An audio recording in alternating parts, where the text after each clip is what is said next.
And Millennia and Microcosm is a book that is about trying to learn to see the world from more than one perspective.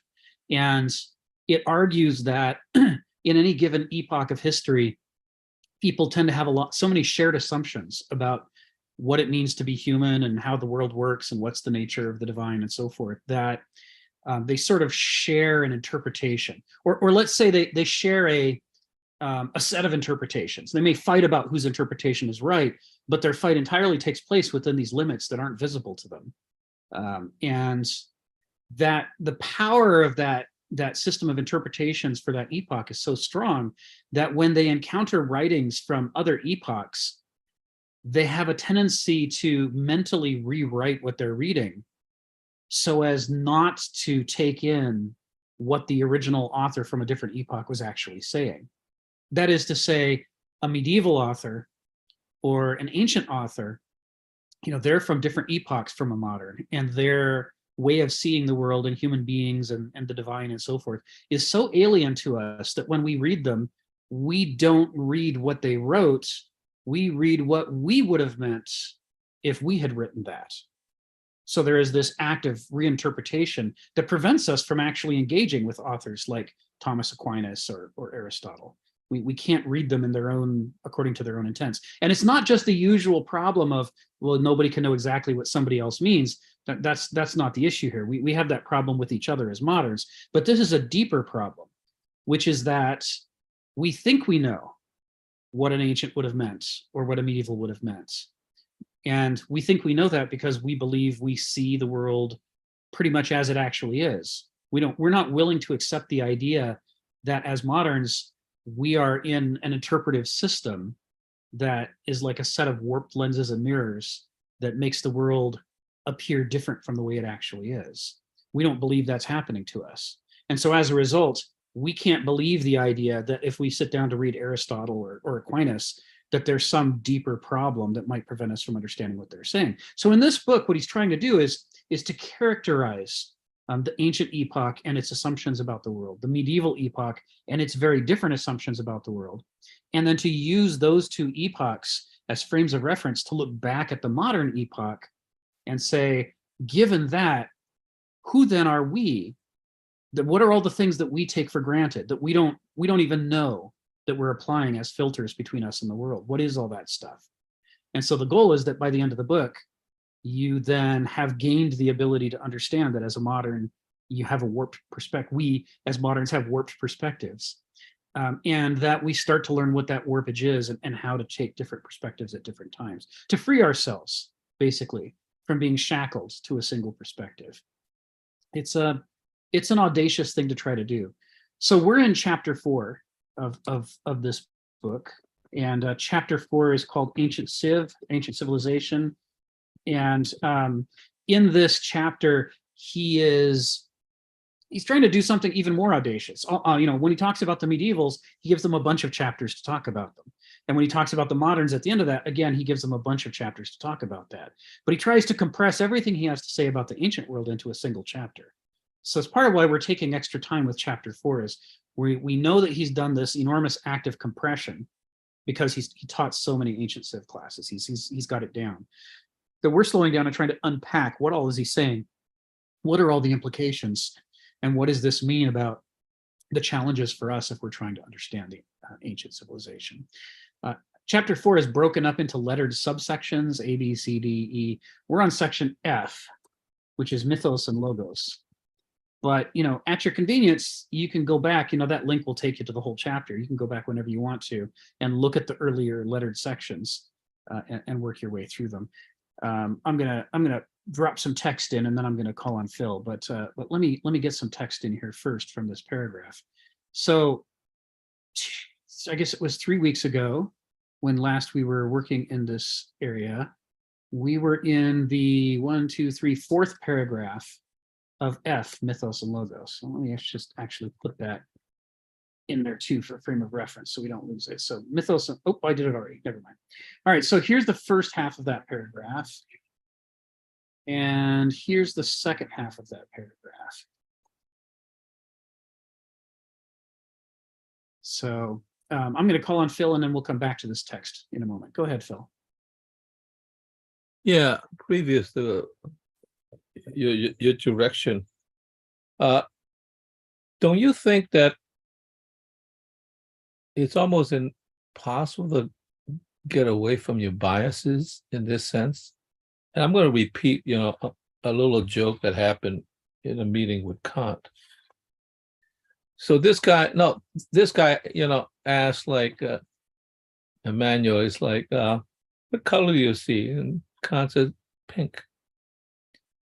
And he said, well, I see blue. Right. And so Emmanuel says, well, there's obviously something wrong with you because I see pink. And so the other guy replied, Emmanuel, could you take off your rose-colored glasses and tell me what color it is? I mean, like, it just seems like we do have rose-colored glasses. Are you trying to tell us that we should have sort of like a range of sunglasses so that we could look at these things to a different category? Like, I mean, if Kant sort of says, well, I can't take off my rose-colored glasses, right? Because these are the categories you have. And so how do you reply to that? I mean, Kant is almost sort of saying, if you're a human being, you are wearing rose-colored glasses. You can't take it off, so therefore you see pink when it's really blue, powder blue.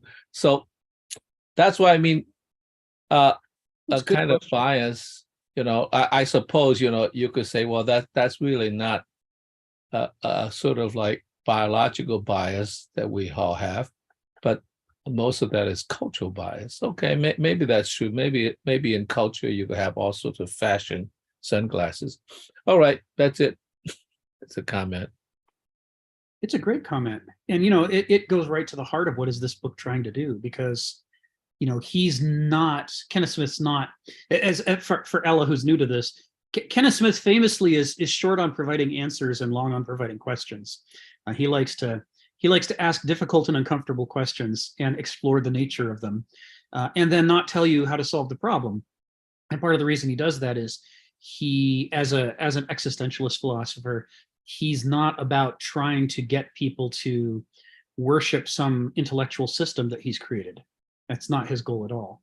In fact, if anything, he follows more in the line of Nietzsche and Kierkegaard and Hegel and Heraclitus and others of trying to teach us to be skeptical about systems of thought and the ways in which they become replacements for being alive to what's actually happening. And we start to think in terms of fixed ideas of thought-terminating cliches instead of doing what an infant does, which is being a live wire connected to the world. Everything it has an enormous charge. So part of what he's trying to teach here is the idea that although it's almost, it's impossible to measure, it's impossible to fully characterize, nevertheless, each person's own mind, their own internal world, is such an interpretive system. And that's never going to change. That's how, as animals, we work. The way that we think is by creating interpretive systems. We create an interpretation of the world, and because we can't think out here outside of our body, we can only think in here in order to decide, do we like what's happening? Do we notice what's happening? Do we want to try to change what's happening? What action would we take? This happens in here, and then in a dialogue between, what we think is happening in here and what actually happens when we try to make changes out here. And that's because that's the prerequisites for thought. It's not a goal of this book or of his philosophy that we're going to somehow become pure angels of reason who see the world precisely like it is. He says, on the contrary, what he wants to teach us is that that's never going to happen, that we need to learn to treat our interpretations with skepticism, to not attach ourselves to our own opinions and our own ideologies like articles of faith, and to instead learn to treat them as up for debate, up for discussion, up for examination. I think Kenneth Smith would agree with Phil. and say, you're never going to get completely out of your perspective. But if you know it's a problem, which is like over half the problem is coming to agree that there's a problem in this case. If you can acknowledge that it's a problem, then at least you can work on it. You can work on having breakthroughs and finding, certain shackles that you can break and certain new perspectives that you can adopt. So that's what this book is about. It's not trying to get you across a finish line and after that you see everything the way it is. It's just trying to get you to engage in what's going to be a lifelong discipline of questioning oneself and one's views of the world. Sharon, go ahead, come off mute. Tell us what's on your mind. So I have a question. Shoot. The issue of overcoming your own bias, developing your own value system, that takes us right into the next section about character. Sure does. And that's what it's all about. Yes. Isn't that what it's all about? That's the question. Yes. That would be his core argument here. That for Ella's benefit, part of the connecting tissue here is the philosopher Heraclitus. Kenneth Smith draws a lot on Heraclitus, just like Hegel drew a lot on Heraclitus. Nietzsche talks about Heraclitus. Heraclitus, although he's famously described as the philosopher of fire, who thought that everything was made of fire, or he's famously described as the guy who thought everything was changing, who said you can't step in the same river twice. Of the remaining fragments we have, he actually wrote on all the different disciplines of philosophy, including epistemology, which is what do we know and how do we know it? And he, in his fragments, makes a connection between our ability to understand the world around us and the character within us. What is the nature of each of us as an individual, and that affects how we see the world. And Heraclitus goes after this question that has bedeviled moderns of free will versus determinism and says, well, he believes in a causal world. He believes in a world in which things happen for reasons and that you have to study the natural world in order to figure out what those reasons are. And that might seem to suggest a Newtonian approach that, well, we don't have any free will. We're just machines that act out the impulses and the causes that go into us. He says, but that's not the case. What's inside of us is more complicated than that. The nature of character is that you can learn to understand your own character just like you can learn to understand, your neighborhood. You can start to map it out and see how it works.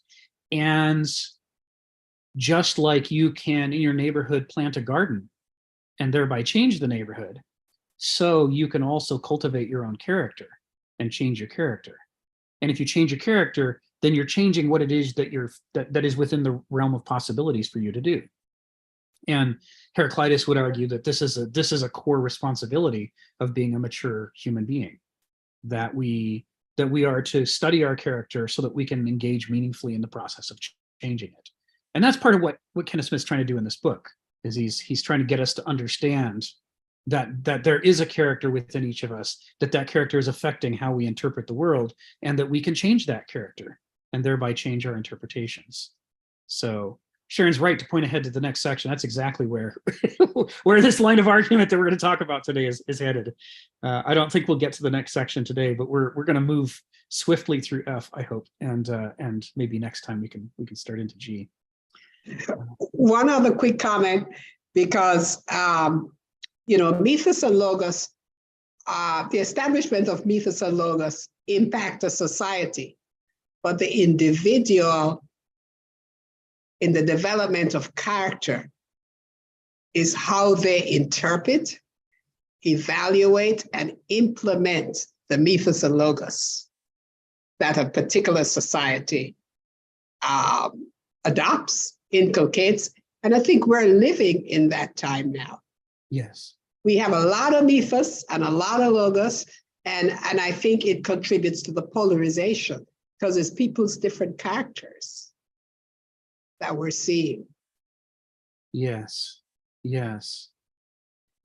There's a lot to this. There's a lot to this topic we're gonna have to unpack for Ella over the course of these 3 hours. And Yeah. That's a big part of it, what you just said. Thank you, Sharon. I'm going to call out of order on Joseph next because he hasn't spoken yet today. Go ahead, Joseph, and then I'll call on Phil.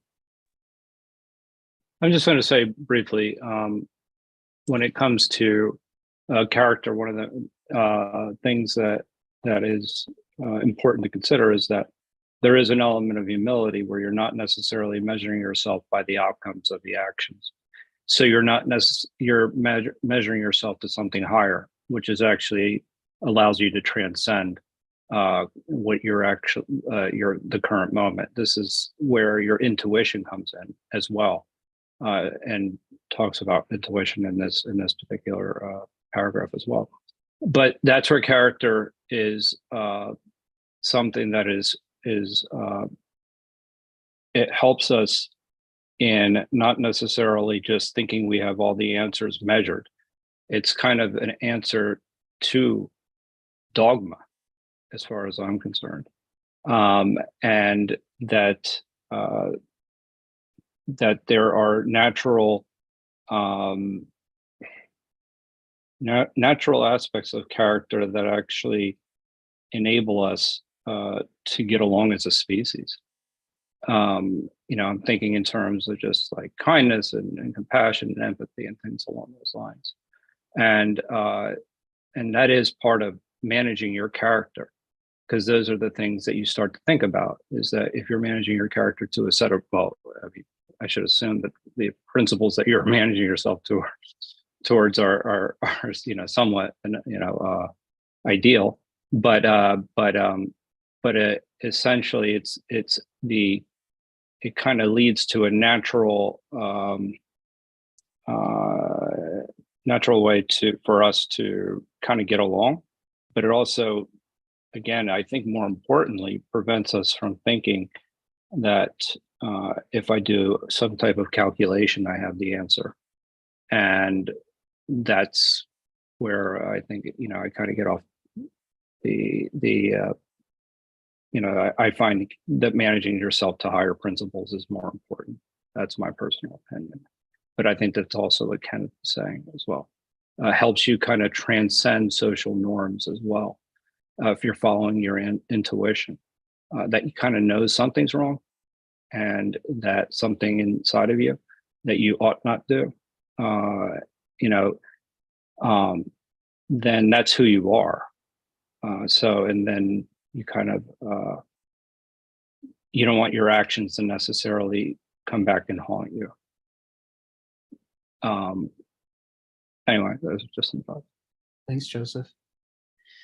Yeah, there's a recurring theme here in Heraclitus and later philosophers within this tradition that says that, the human beings and the human problem, it's not simple, that we are like amphibians that live between two infinities. There's the infinite cosmos around us, which is too big for us to ever find all of it or see all of it or understand all of it. And then Heraclitus says, but the same is true inside of us. Human character is so complex and deep that effectively it's another infinity. We can never fully know ourselves. It's another, just like we have to journey out into the world to learn our neighborhood and the larger world around it, so too we have to journey within to try to learn our own character and the depths of kind of what all was imprinted on us without our permission before we became conscious enough to start asking philosophical questions. Like a character from a tragedy, we begin our story in the middle, and to understand what's happening now and what's going to happen in the future, we have to understand a bunch of things that happened before we even started asking questions. There's a journey backwards that goes at the same time as the journey forwards. And this is why Hannah Arendt titled one of her books Between Past and Future, because we're the animal that's trapped between the two and have to understand our condition in order to make decisions. Phil, then Sharon, then Ella. Go ahead, Phil. Yeah, I've always sort of wondered, like, why Artemis or Diana is not underscored more. Of course, I am maybe biased because I'm an artist, and it seems to fit my temperament best in a way. It's like, I think of like Artemis is the mediator between Apollo and Dionysus. And the spirit of the feminine in relationship to two poles of masculinity, in a sense, brings out interesting relationship. It's also interesting that Heraclitus, rather than leaving his writings at the temple of Apollo or the temple of Dionysus, left it at the temple of Artemis. Is it because she's a woman? I mean, because we're talking about the spirit of masculinity and femininity, and not necessarily male and female. And it seems to me, what I see is that Artemis does have some of the rationality of Apollo, but she is also earthbound. She's, after all, also a huntress that goes out into the world and see the world as it really is, right?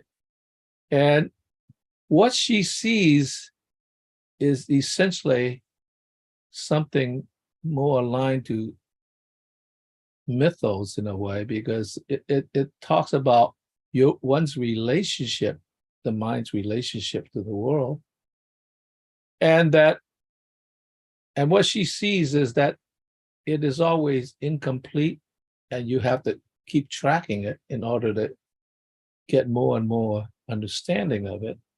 So it starts right out with a kind of ambiguity. They accept your humility within that relationship, rather than constructing a higher order, which, I believe in that too, that you have to now deconstruct in order to get back to that point. I mean, it seems to me like it already went too far, and therefore now we have to retreat back and say, well, wait a minute, maybe we should be quite as sure as we are about who we are even, let alone what the world is.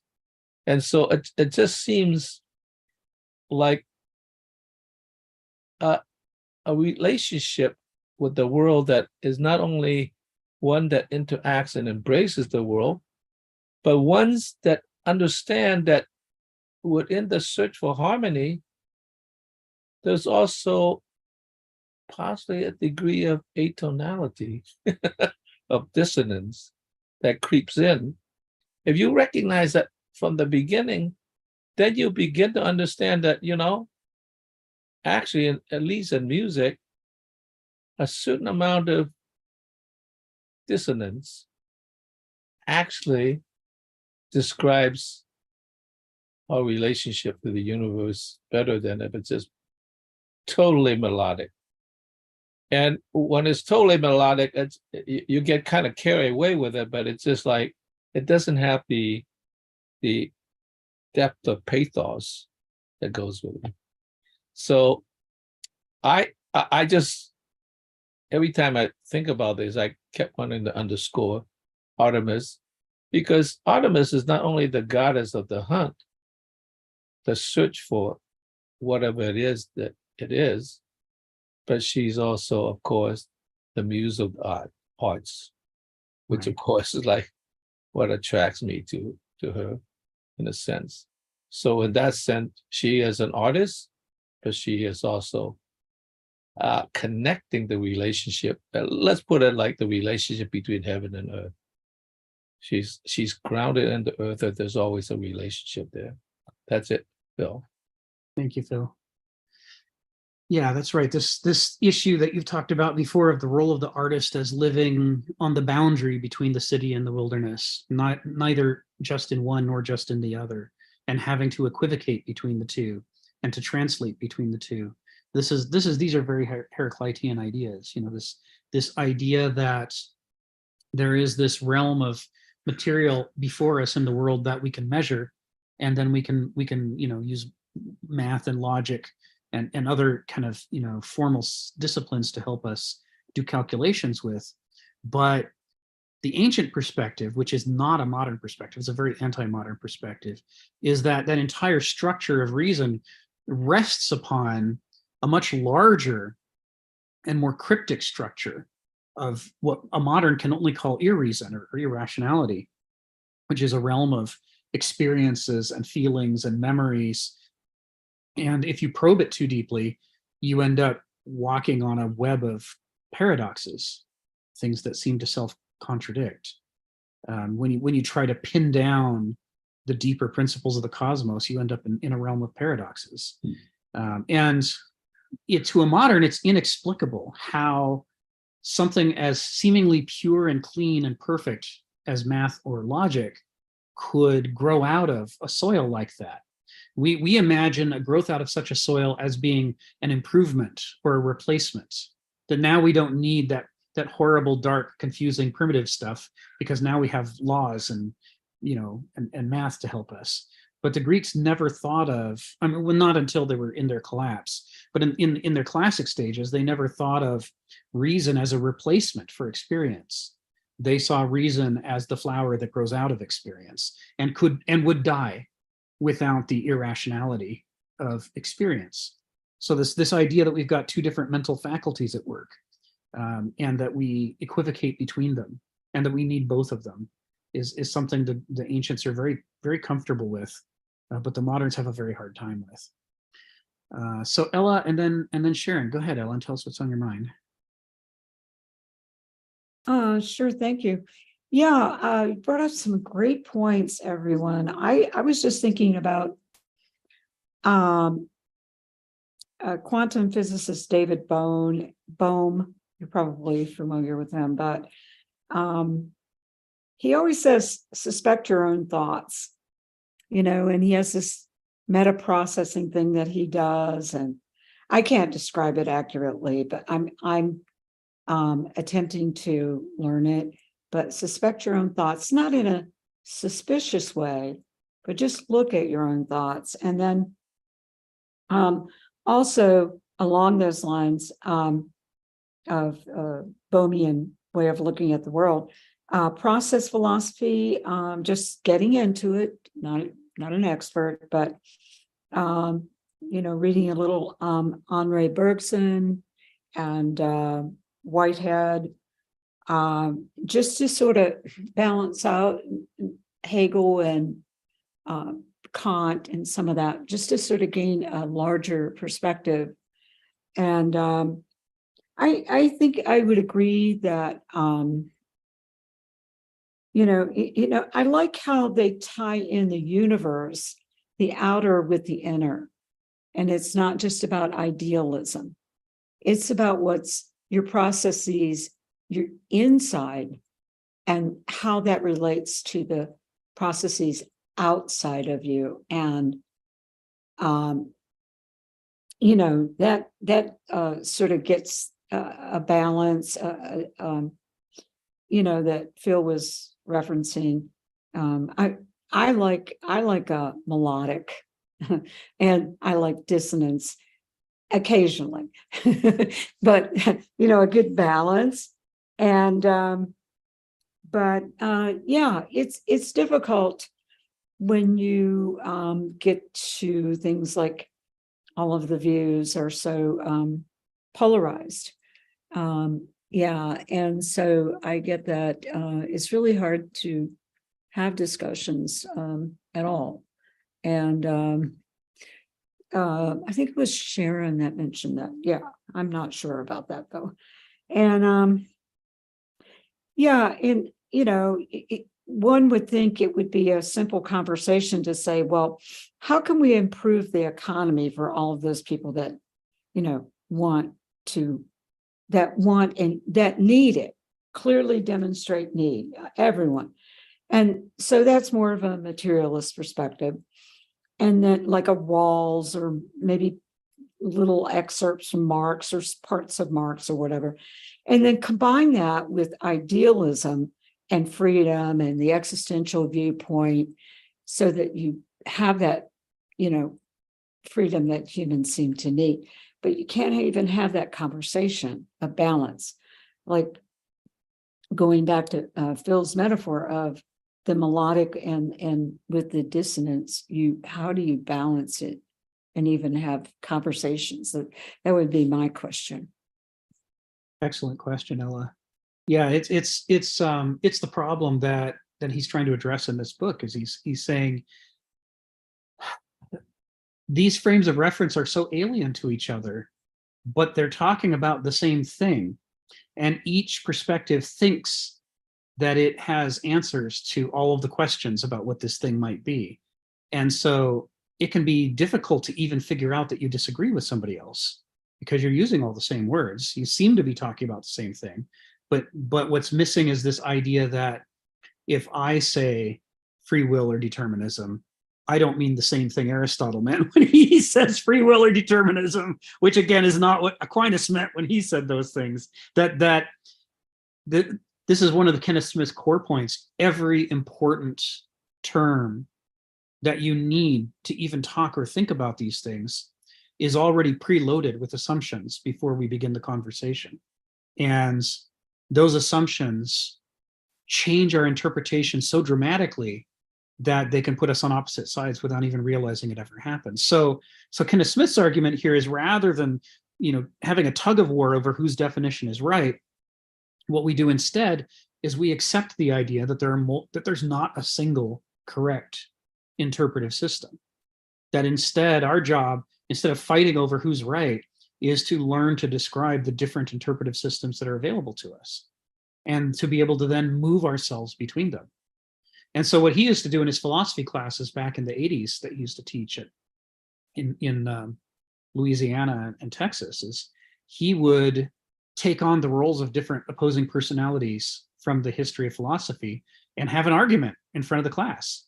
And some days he would let the students pick, who was supposed to be having the argument and what's the topic.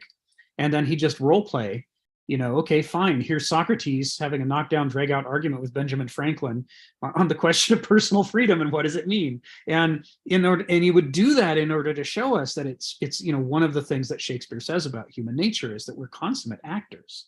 We all have the ability to role play. Anybody can do an impersonation of a dog, right? It's like there are plenty of animals that don't do any imitation at all, but we're just like, right out of the womb, we want to, chirp like birds and bark like dogs and pretend to be Captain Kirk or Spock or Dr. McCoy. We're comfortable shifting between roles. So it makes this a very powerful tool for us if we can learn to do that with different philosophical perspectives. Because then it gets us out of the whole zero sum, who's right and who's wrong, and gets us into the ability of learning to compare and contrast. How is Dr. McCoy different from Mr. Spock? We don't have to say who's right. We can just see how do they interpret reality differently? What would it be like for me if I interpreted it like one or interpreted it like the other? That's where we get that fluency that he's trying to teach us to develop in this book. And once we develop that fluency, then it makes it easier to have the kind of conversations you're talking about. We can talk about idealism and existentialism and materialism in the same conversation because we are comfortable then switching hats. We develop our little signals to each other for when we're going to do that. Sharon, go ahead. Come off mute and tell us what's on your mind.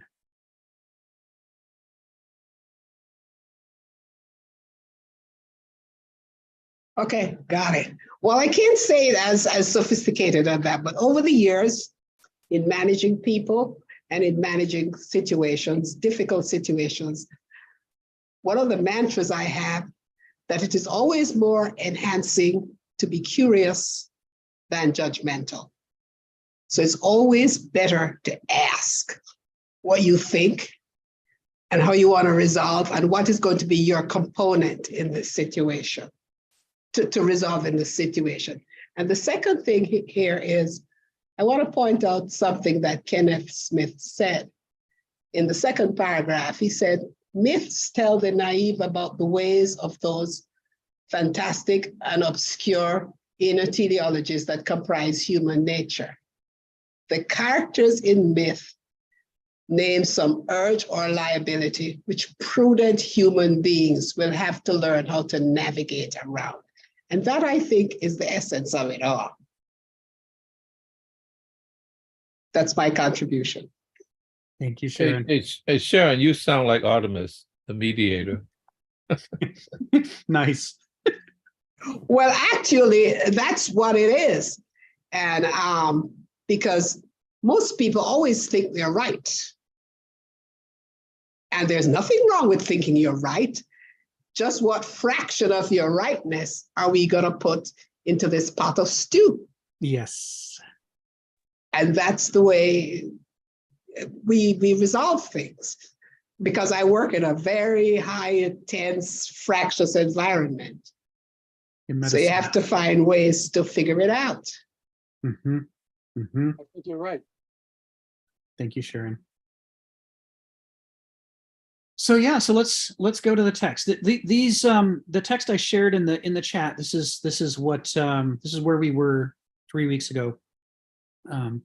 For Ella's benefit, the schedule we're on for a while, at least through the end of August, is a 2 weeks on, 1 week off, 2 weeks on, 1 week off. So and that's to accommodate my wife's chemotherapy, which will wrap up in August. So this is where we left off. I thought it'd be good to back up and go through this, but not belabor it because we went through it in detail 3 weeks ago. But just to get it up here and remind ourselves where we left off. And so the first thing is this idea that when a modern uses the word myth, we mean a falsehood, right? A myth is something that's false, and we also mean a story. If this is like a fable or a story, or it's some kind of, as Carl Sagan put it in Cosmos, the modern perspective is that it's a bad explanation of reality that needs to be replaced by science. This is the modern interpretation of what a myth is. But to the ancients, this was false. That was not what a myth was. The ancients had this idea that the realm of reason and logic and theory that Carl Sagan, was talking about in Cosmos depends upon a deeper level within the consciousness. And that deeper level is unconscious, and it's full of feelings and inexpressible memories and experiences that can't always be put into words clearly, but that make us who we are and make it possible for us to think, well, I think I'd like to do some logic now. And if we hadn't had enough of those experiences, we couldn't do logic at all. Hegel talks about this. This is Hegel's core critique of Kant. That Kant does a beautiful job laying out how does reason work, but then utterly fails to explain where does reason come from. Why, when babies are first born, why don't they start, giving us expositions on derivations of proper logic? Why don't they do that? If we are the kind of creature Kant described, we ought to come that way out of the womb. And Hegel says, no, instead, the nature of nature itself is dialectical. Things develop, they change over time, like Heraclitus argued. And so reason develops out of something else. And he, using Greek and German terms, Hegel tries to lay out what is the structure of the mind in terms of its, what's the mental equivalent of embryogenesis? How does the mind begin, and how does it develop, and why, and what unfolds from it, and what unfolds from that? So from this kind of Hegelian, Heraclitean, Smithian perspective, myth is not a falsehood. Myth is the primary tool we have to describe that deeper layer of irrational but important stuff that reason depends on. The realm of what things that have meaning, things that have values attached to them. And that, why do we notice one thing and not another? Why do we try to drive towards a certain outcome and not a different outcome? None of this stuff is really amenable to reason. Reason couldn't function without it. And that's why in us it develops first and reason develops second. There's an argument here that I haven't actually brought out in this seminar before, but I've sort of been taking for granted as implicit in this, and I think the ancients and Smith would as well, which is as follows. Because our mind evolved to allow us to model reality so that we could take actions in the world, that this is kind of the purpose of having neurons and having a mental structure. Effectively, the purpose of the mind is to mirror reality. That the fact that our mind has a limited rational consciousness constructed atop a large oceanic irrational unconsciousness is not just a weird quirk of the structure of the human mind. That too is a mirror of the actual cosmos.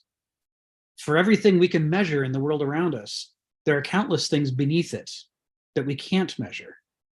We're never going to be able to measure. I mean, we only live a short time, each of us, we're only able to get our ruler out there and, measure for the duration of our life. And if we run as fast as we can and measure as fast as we can and write down every measurement we can, by the time we die, we still won't have measured more than, we won't even have measured 1% of the world before we die, let alone all of the other worlds out there in the cosmos, the vast universe. We're just never going to get to most of it. It's going to remain for us in the realm of the irrational, the unmeasurable, the things that we can't, we don't have any justification for deducing anything from logically because we never experienced it. And likewise, the entire project of science is based on the idea that there's more to the cosmos than a bunch of objects, that there are natural laws underpinning it that generate the cosmos, and that when you take them in isolation, sometimes you can quantify them and draw them up as an equation. But when you start to look at them in combination, it doesn't take long before the combinations grow too complicated for us to reason about. The human capacity to deal with complexity is greatly inferior to the complexity of the cosmos. So even if some superhuman being might be able to measure everything, all the laws, and figure out how they all combine, even if that were possible, it'll never be possible for us as an individual. There's just too much going on. The explanations are too big and too complicated. And so effectively, the human experience of life mirrors the structure of the cosmos for us, which is a small bonus of things that we can rationalize about atop a vast iceberg of things that we never will be able to rationalize about. And that we have this structure of our mind because it is a faithful reflection of the way that the cosmos appears to us. And that's why it has to grow in the order that it does. Likewise, if we look at the history of life and the duration of the cosmos as far as we've gotten scientifically, neurons didn't develop, as far as we know, at least on Earth, until jellyfish, which was not that long ago. We're talking about, barely Precambrian, where, there may have been jellyfish in the that didn't leave any remains in the Burgess shales in the period that immediately predates the Cambrian. But we're basically saying something just over 500 million years. That's how long there have been neurons or anything like consciousness. And for the remaining 4 billion years that the Earth has existed, and the many billions of years before the Earth existed, as far as we know, there weren't any neurons, there was no mind, there was no consciousness. So again, the balance is this small period of growing consciousness that rests atop this gigantic structure of time in the cosmos without consciousness, without logic and reason, in which the universe has its own logic, but it's its logic and not our logic, and there was no one here to reason about it or theorize about it. So again, we get this same ratio of the conscious to the unconscious in the very structure of the evolution of life and the duration of time since the Big Bang. It's not an accident that these things mirror each other this way. It takes an enormous amount of developments to get to the point where you can produce even the smallest, simplest thought that anybody could think of as a rational thought. James and then Phil. Go ahead, James. Well, thanks, Rick. Thanks for coming back. I think I missed a couple of meetings, and hope your Wi-Fi is getting better. So anyway, I wanted to, try to understand what, this, in Hegel, you said that there's no, it doesn't come out, the reason doesn't come out of nature, or there's a dialectic of reason in nature. But then, isn't there something that what he calls Geist that comes out of, that comes out of that nature that begins the process? And just trying to understand, isn't Kant also saying that we come into the world with these with reason, and that maybe that's something similar to what Hegel is saying, that of Geist that begins this dialectical process? So I'm just trying to understand that, Sure.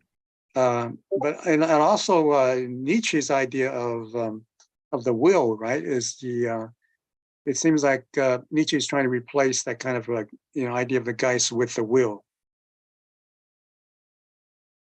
Yeah, I can run us through those. Sure. Yeah, and that's also out of nature, right? And just so I'm just trying to understand what how they how they kind of like or how they compare and what that guy the idea of the Geist is. What is it that comes out of there is something that that's primordial that that would come into the world with that begins this rational process.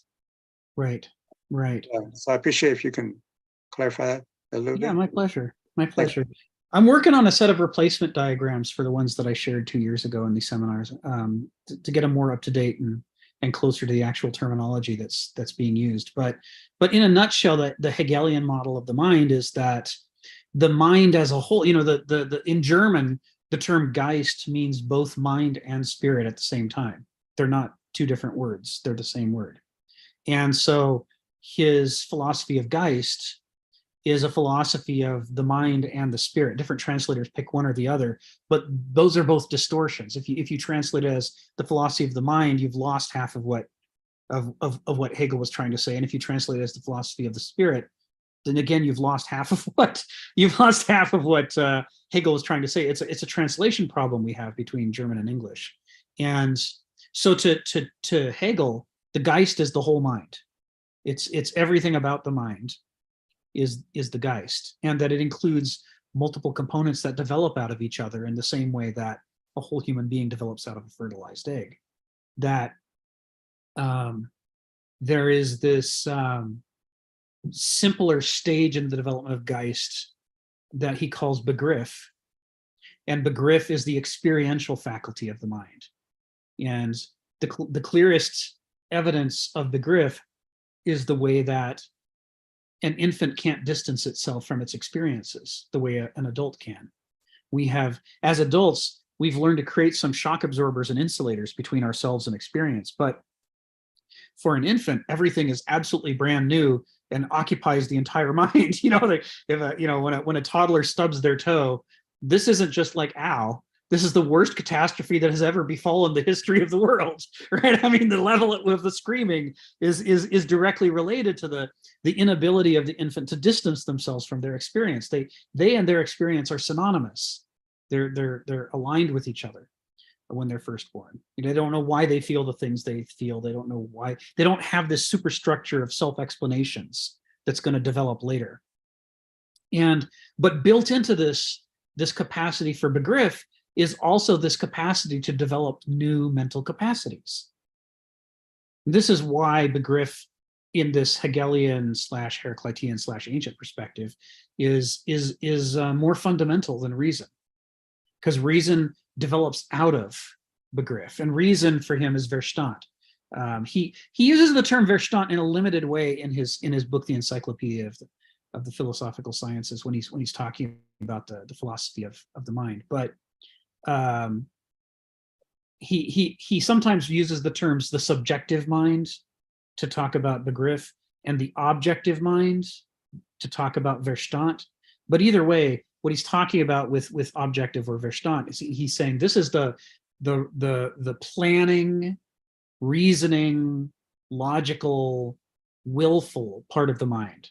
The part of the mind that says, I need more than experience. It's not enough to just passively go through life experiencing everything, because some of the things I'm experiencing I don't like. And I would like to take action so that I don't experience those things. I don't want to stub my toe. I want to put my foot somewhere else rather than into the corner of the table. This desire, rising out of desire is this desire to negate the experience, to push away from it, to create some insulation, some separation between stimulus and response. And this is the motivation out of which Verstand develops, the rational, logical, calculating part of the mind that Kant wrote about, and that Hegel really just reinterprets within the new framework. But he's taking a lot of it for granted. But he would say he's putting it on its feet by acknowledging that it grew out of this other thing. It didn't just stand there as a timeless Platonic ideal. It was a development of Begriff. And then in doing this, in creating this dialectical relationship about where reason comes from and how it develops, he's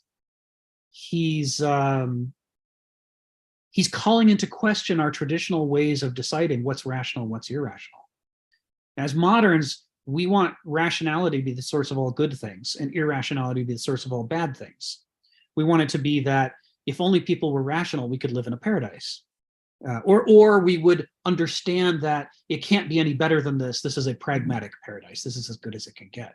What we don't like is the idea that maybe some of the things that we pat reason on the head for are not actually rational at all. They're part of this experiential mind, this begriff that we've been blaming for all of our problems. Maybe some of the good things in life come from begriff and not from Verstand.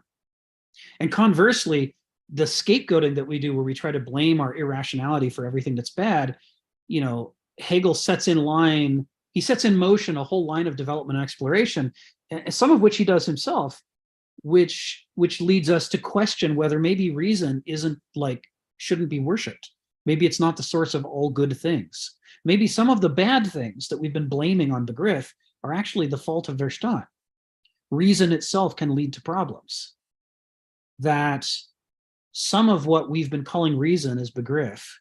Some of what we've been calling begriff is reason or Verstand. We've defined them in order to have a good guy, which is reason, and a bad guy, which is irrationality, but their actual relationship's different from that and more interesting.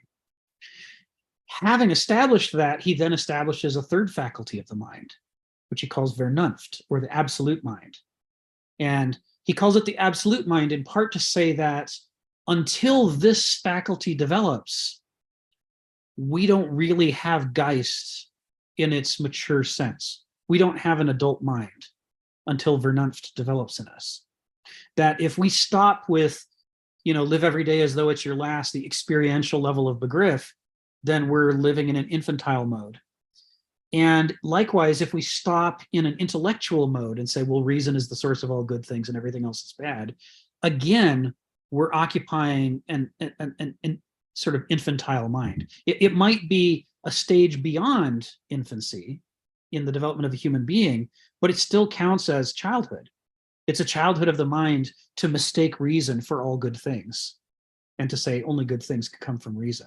It's a childlike level of the mind to look at what happened in Nazi Germany and say, well, that must have been caused by irrationality. That must have been caused by hate, because it certainly couldn't have been caused by them being the most technological and scientific advanced country in the world. That couldn't be it, because as we know, reason is the source of all good things. So that it must be some irrationality. As long as we're stuck in those kinds of levels of explanation, where we like a Vulcan on Star Trek, where we blame all the bad stuff on feelings, then we still have a child's mind. We don't have Vernunft. We haven't achieved what Hegel argues is the third faculty. Because the third faculty fully recognizes that each of these two basal faculties of the mind, begriff and Verstand, each of them has enormous power to do good and to do ill. And the good and the ill that each of them does is characteristic of that faculty. And no matter which one, if you try to just choose one and say that's going to be the one I do, then your whole life is going to be defined by the tragedies you set in motion as a consequence of living a half-witted existence, in which you are shrugging off the strengths of the other faculty and saying, well, I don't want to deal with that. That's all bad. And therefore, you're incurring all of the liabilities of the one that you've embraced. What Hegel argues, in a very Heraclitean turn of phrase, is that you need to harness these two half-witted faculties to each other into a dynamic system, so that if you go too far in the wrong direction with one faculty based on what it wants you to do, the other faculty will pull you back and say, no, you've moved outside of a healthy range. Each faculty then becomes a critic of the other and allows you to offset them. This is what I'm putting it into the chat, what Heraclitus calls palintropy. He uses the word palintropos in a famous fragment where he says, people do not understand how that which is at variance with itself can agree with itself. There is a power in the bending back, palintropos, as in the case of the lyre or the bow. He's saying the way that living systems work, the way that they create healthy systems, is not by choosing the good side and eschewing the bad side. That's like the way a child thinks about the world. It's by harnessing opposing forces together to offset each other and to correct each other. Like in the same way that, I use this example a lot, but in the same way that insulin and glucagon in your body are harnessed together. One to raise your blood sugar, one to lower your blood sugar, each one to detect if the other one has gone too far and to pull back the other direction. Dynamic systems are what make everything work, according to the ancient perspective. And according to this Hegelian perspective, for that reason, that's how the Geist works. That's how your mind works. You begin with this sort of soulish experiential level of Begriff, and then you develop this willful intellectual level of Verstand. But then what you have to do is harness these two faculties together to create this spiritual level of Vernunft, which is the first level at which you're not a prisoner of one or the other of your mental faculties. The first level at which you don't identify as your intellect and you don't identify as your feelings, but you see them both as a part of you that can be critiqued. That's when you first start experiencing life as an adult. And later people after Hegel, who critiqued modernity, especially Nietzsche, but others as well, their criticism is that it is in the structure of modernity to discourage the development of Vernunft and to demonize Begriff and exalt Verstand as the one true good mental faculty, to say if only everything could be rational and logical, if only we could write down all the laws, then the world would be as good as it's ever going to get. The attempt to create sort of a mechanical world order in which everything is explicitly described and we all go about our roles like little robots executing the correct program, then this is as good as the world can be. This is, when we're talking about these different stages in the development of history or the stages in the development of the mind, they overlap with each other in this existential framework, which is why what James asked is so very interesting here, because this goes right to the heart of why he wrote this book. So it's saying moderns want to think we see the world the way it really is, that we're objective. But Hegel's critique of objectivity is that it's a child's mind. And that just like we're supposed to transcend the subjective to create an objective capacity within ourselves, we then need to transcend the objective to create an absolute mind within ourselves that's capable of using both subjectivity and objectivity. And that therefore the modern project is misguided. And that it's not an accident that the most modern country in the world, Germany, would produce the Holocaust, because they're going to do the things that are most characteristically, inevitably tragic of the intellectual mind. So anyway, that's my attempt to put together the pieces you're asking about, James. Yeah. So you're saying that the Holocaust was a result of being too objective or too subjective? Objective. Objective, yeah. Yeah, it's to, the objective people in the critique of Hegel and others that come later, to be an intellectual it's not that you don't have feelings, it's that you don't identify with your feelings and you separate yourself from them. And of course, the danger then becomes that you don't know what your feelings are, and they end up ruling what you can notice and what you can't notice, what you care about and what you can't care about, because you don't even know, you're not willing to admit that they're doing anything important. And so as a result, somebody who's ruled by the objective mind makes a bunch of rules and creates a bunch of systems that are internally logically consistent, and they tell themselves, well, this all makes sense, I must be doing the right thing, but they're unable to question why they're doing these things. Why does this make sense to them? Why do they even want these things? They can't question it because they don't inhabit that part of themselves fully, the way either an infant would or the way an adult with Vernunft would. They're sort of in a cutoff state, a schismatic state. It's interesting that Nietzsche probably, seems like to me represents the subjective critique of the rational, which for him was represented by Hegel. Yes. And that that kind of led to his kind of this kind of will to power, the idea of the will to power, and then that kind of influenced Heidegger's thinking, who critiqued Nietzsche for maybe being too subjective. And then Heidegger is the one who joined joined the Nazis. Yes. It's kind of interesting turn there. I don't know. Yeah, it's the interesting thing about from the objective perspective, there isn't a third faculty. There can't possibly be a third faculty. From the objective perspective, the world seems to make perfect sense if there are only two faculties, the subjective and the objective. There's no room left over for a third faculty because all the bad stuff is subjective and all the good stuff is objective. So, that framework, from that framework, if one has that perspective, and I'm related to people who have that perspective, and I used to have that perspective when I was much younger. When you have that perspective, if somebody walks around and engages in Vernunft in front of you, you can't see it as Vernunft. You can only see it as Begriff because you see that it has these subjective qualities which you've rejected. And so if it has those qualities, then it must be some inferior form of reason, right? To an objective person, anything that's not objective is inferior.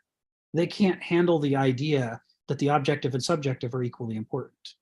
So, to see an adult human wielding emotion at the same time that they wield reason looks to the childlike objective mind like an inferior human being who's just being subjective. Kenneth Smith has some parables about this in Otherwise and Webs, where he talks about the way hyper-intellectual philosophers, when they encounter someone who actually engages in Vernunft, can't tell that that's what they're doing. They're certain that what they're seeing is some kind of primitive subjectivism in front of them. And so Nietzsche could be critiquing Kant and Hegel from a Vernunft perspective, but to an intellectual, he would look like he was critiquing them from a Begriff perspective because they can't conceive of a Vernunft perspective. The presence of subjectivity itself must inherently mean that it's the inferior Begriff and not the superior Vernunft, because there's no such thing. They think nothing could be better than the objective intellectual perspective. So you don't think that Hegel is considered an idealist philosopher? His philosophy is leans towards the ideal, and becomes like you're saying, from that kind of point of view, objective.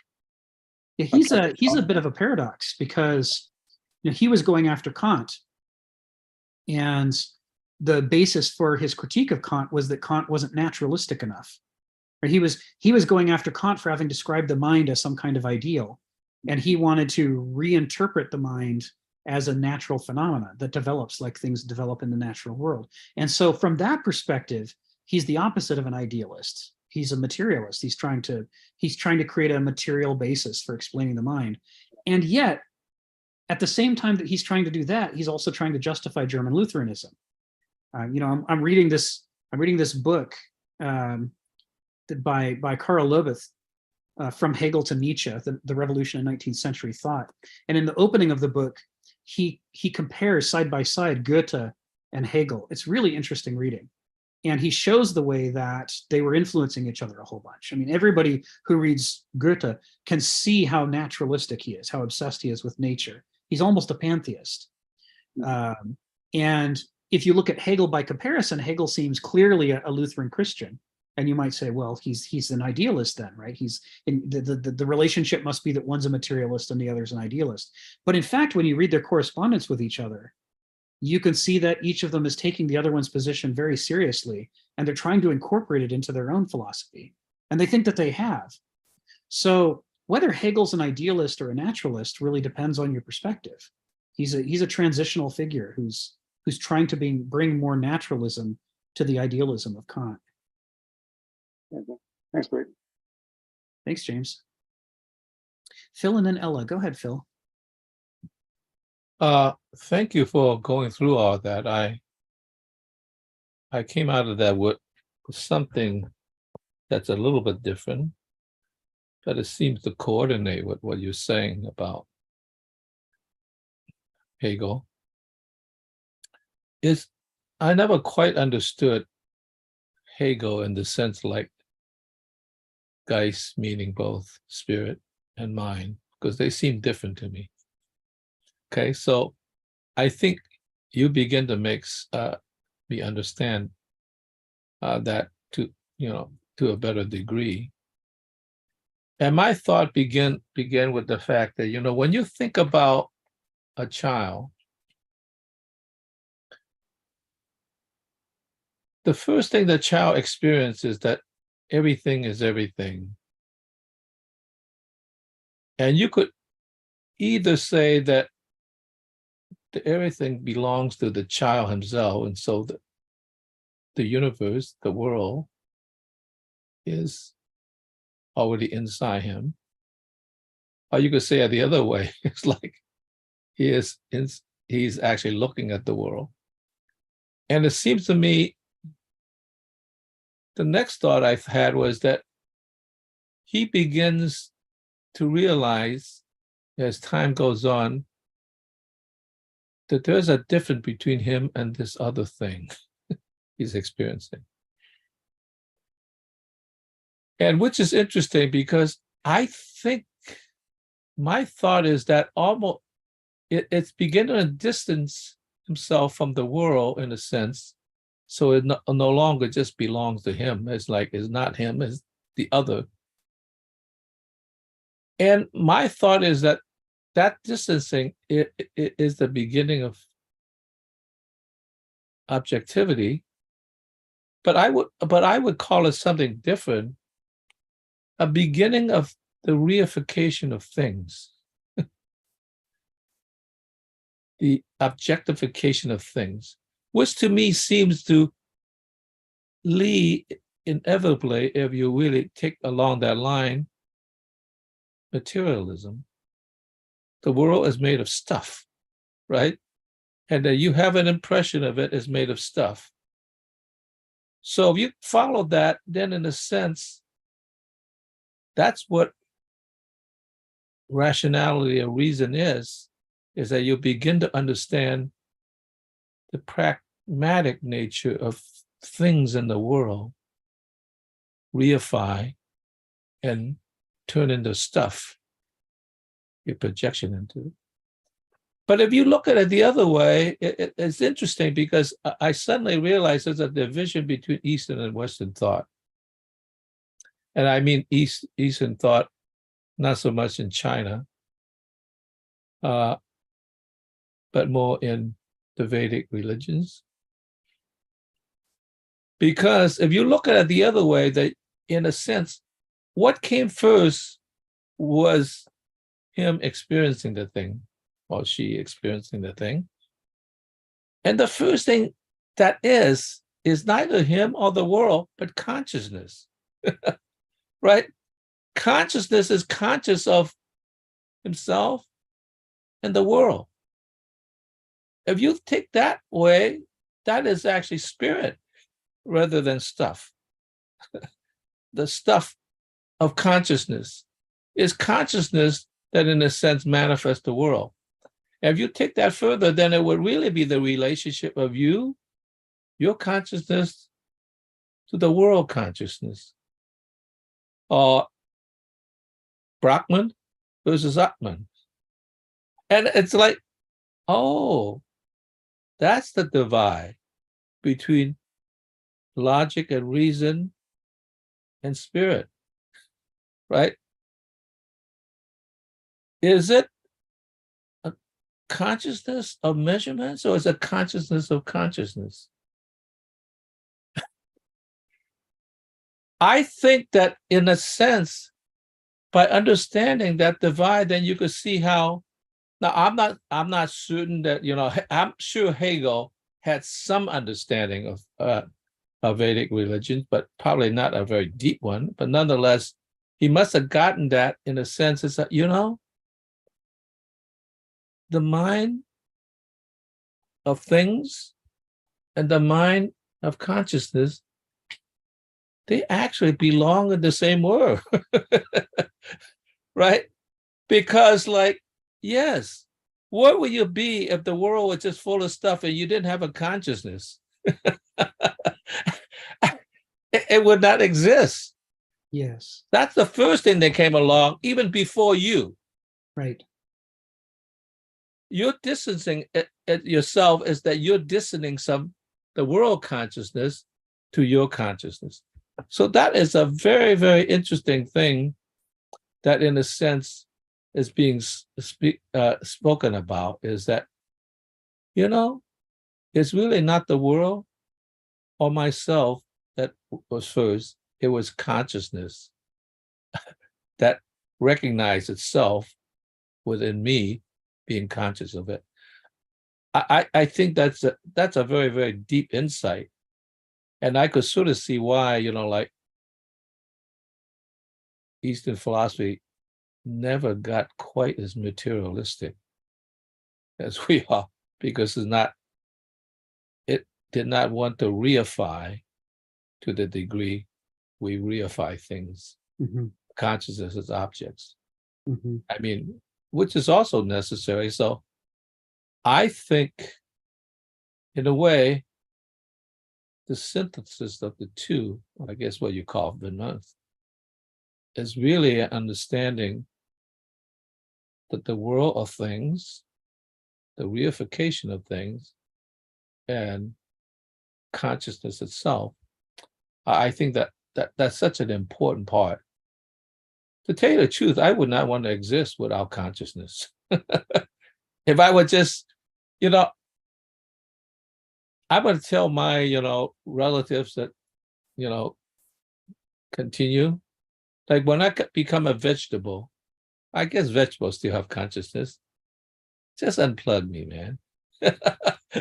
I just don't want to experience the night of the living dead forever. I mean, my consciousness is so much a part of me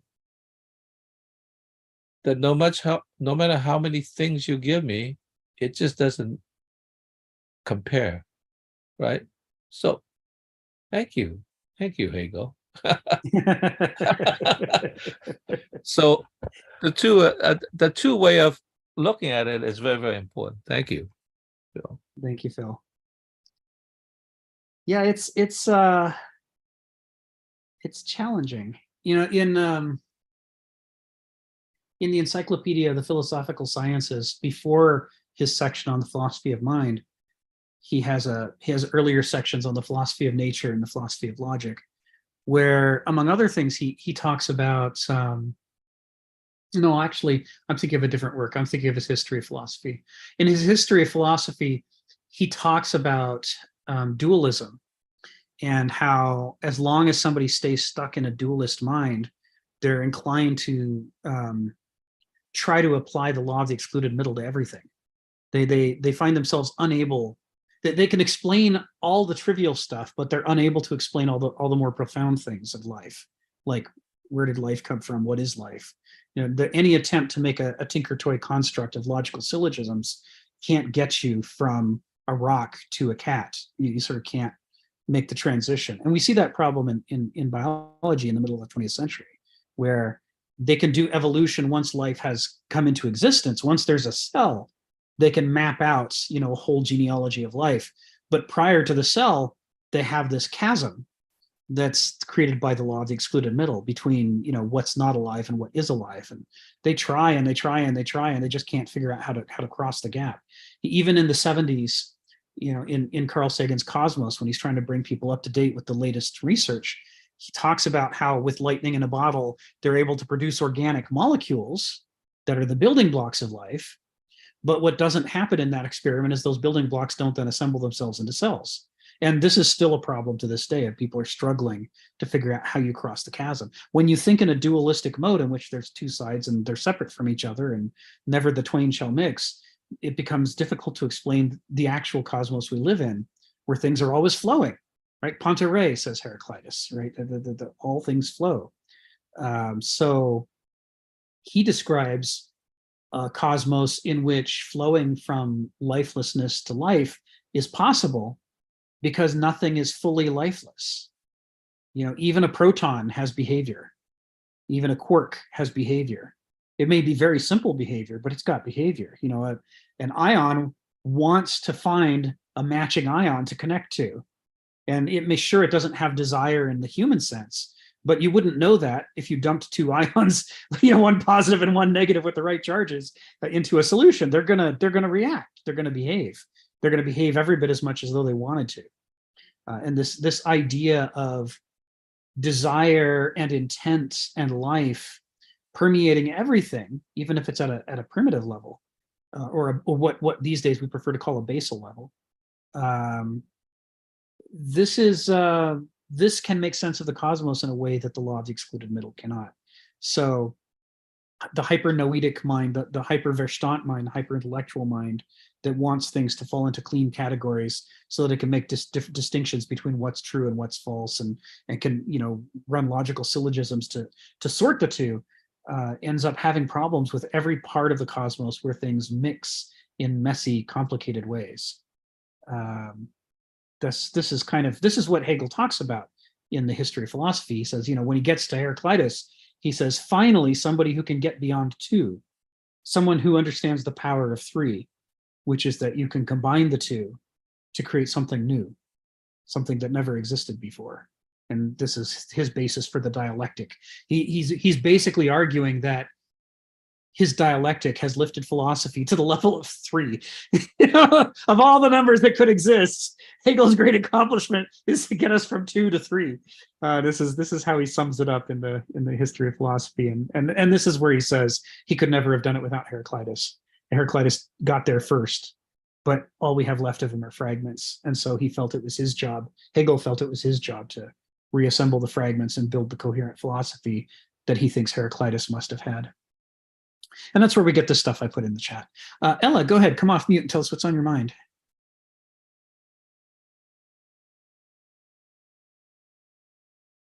Got to find your mute button, though.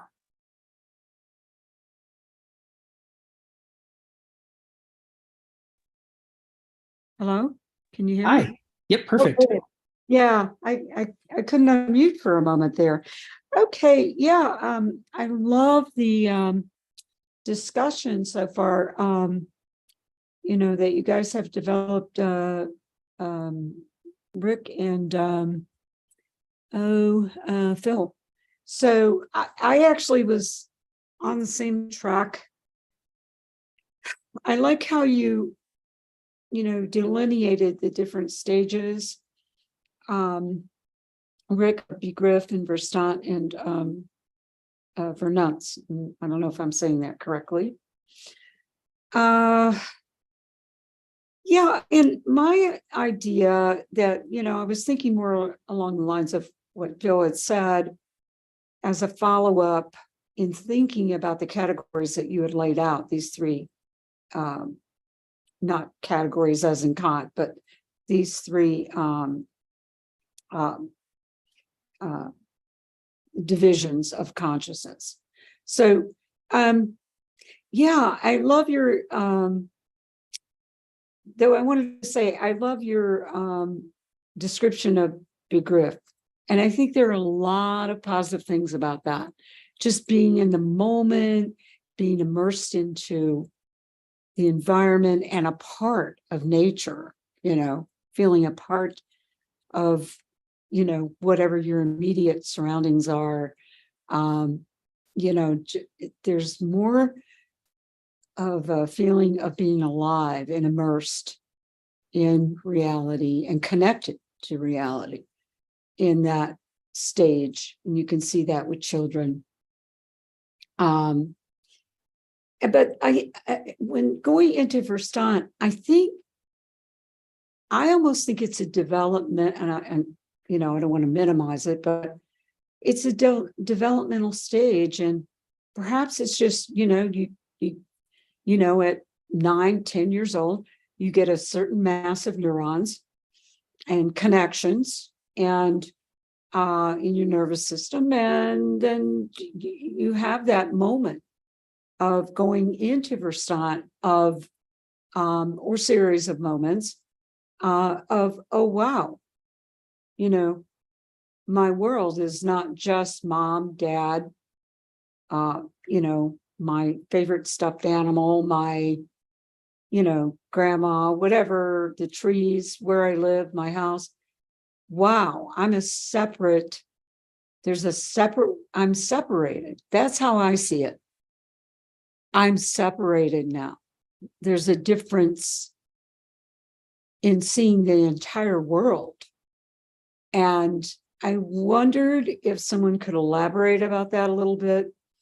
And okay. Yeah, that's pretty much it. As far as Hegel goes, I like how he's coming from the natural and, going beyond Kant. And, I think at one point I read a quote that he said that Kant was just being prejudiced for not going beyond, not getting beyond his notion that you cannot know the thing in itself. And that, I see him as Kant as being, sort of staying within the Verstand. And I think people who like that can argue their points very profoundly. But I'm not sure it's going to the deepest level is if you try to put them together with the Begriff and, go into the Vernunz. And I guess that's all been said. But that's it. Thanks. Thanks, Ella. Yeah, Hegel refers to this, what you're talking about, the separation you're talking about, as negation. And he talks about it as, the experience of unpleasant things, including the experience of being separated from pleasant things. That's another example. Creates a conflict within the Begriff personality, where the realm of experience that they're inhabiting is not satisfying. It jolts them into separation from it, where they would like to get rid of part of their experience. They would like to negate part of their experience. They don't want to have that experience.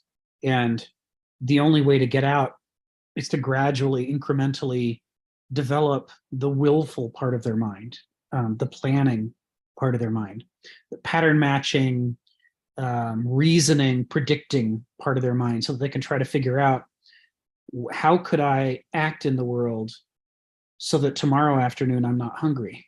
What do I need to do to make sure I've got my favorite Twinkie and can of Coke in front of me at 2:00, unlike today where I'm sitting here with an empty larder? What do I have to do to get those things? And it starts at a much earlier experience, stage of development than that, but it's at an earlier age than that. But that's basically what's going on, is that the experience of Begriff contains within it contradictions that push somebody to not be satisfied with it, to want to need to grow beyond it, to try to develop this additional latent faculty within Homo sapiens that, we've got the genetic predisposition to do it, but I always think about this sort of the way we think about, they did studies in the 70s on vision in cats, and they erroneously concluded that cats can't see color because they couldn't get the cats to act in the experiments according to color. But later experiments, it turned out that cats perfectly can see color. They just don't see why you would bother. They're interested in movement. They want to see the mouse trying to get away, or the bird taking flight, or the bug that's moving on the surface. Those things fascinate them. And that if you can eventually somehow get a cat to care about color, then all of a sudden they get it. And they can pass all those same experiments that cats were failing earlier. And furthermore, they can communicate it to other cats so that they start caring about color, even though they haven't been in the experiment yet. So I think about Verstand the way that I think about cats and seeing color. We've got the capacity within us, but at our earlier stages of development, we're like, why would you want to separate yourself from experience? And the happier your life is, the less likely you are to want to separate yourself very far to negate it. But, life isn't perfect, as we can all attest from our personal life experiences. So it's a natural consequence of the collision between, between Begriff and our experience of the world, that we would be driven to develop Verstand. And so, as we work our way out of Begriff into Verstand, we become obsessed with all of the problems with Begriff. Oh, look at how those irrational people have done these terrible things again. Why can't they just understand? Why doesn't anybody want to know things the way I do? Why can't they care about more than their parochial experience the way I do? The Verstand has this ability to be non-parochial, because it can abstractly project out to a larger world or to a future in a way that's difficult, if not impossible, within Begriff. But as Hegel argues, in this process of separating yourself from your live wire experience, you dull the experience. Right? And we've only got 24 hours a day. What are we going to fill them with? If we take some of that away from Begriff and give it to Verstand, then that means we're getting less of a charge of Begriff. And the more we retreat into an intellectual world, like I did at a certain stage in my life, the easier it is to find life intellectually fascinating, but emotionally unsatisfying, because the big charges of positive things that we used to get when we were more completely Begriff are waning now. We're not giving as much time or attention to our Begriff. We're focusing so much on Verstand. And so you get into this weird crisis that, Hannah Arendt and others have written about, where you get an intellectual who has astonishing mental capacities, but is plagued by depression and can't care about things. It's like life somehow just has lost its joy. There's people talk about, the happiness of ignorance and the pain of wisdom, but they're not actually talking about wisdom. They're talking about this transition out of the charged, juicy life of Begriff to the increasingly dry life of Verstand. So yeah, this is a whole complicated journey that we developed through, that he talks about in there, and that subsequent philosophers building on him have explored. It gets more interesting when we get to Verneuf, but I'm going to just end there and go on to Phil and Joseph for now. Phil, what's on your mind? Yeah, Ella's comment triggered in me the development of a child, I guess, in a way up to adulthood. When you're very, very young, your brain, now I'll not say mine in this case, your brain is developed the branching out of neurons to make connections to the world. So it's very, very important when you have a very young child, to stimulate them with colors, with spinning wheels, all kind of stuff, just to develop this blossoming of these neurons, like an English garden. It's sort of partly wild. What happened is that the mind, I don't know if it's the mind, I guess it's the mind in that sense, has a natural sort of self-critical means. We think of that as a higher level, but in a very low level has that, because it already understands, I think this is how it goes, it already begins to understand that it is limited in its capacity, okay? And so therefore the gardener has to come in. I guess the metaphor of the gardener is really important. He begins to prune away the excess branches. Like, oh, we don't need this, we don't need this. So it's already developing itself in a way. And part of that is, of course, through his experience. And part of that is through the environment he lives in.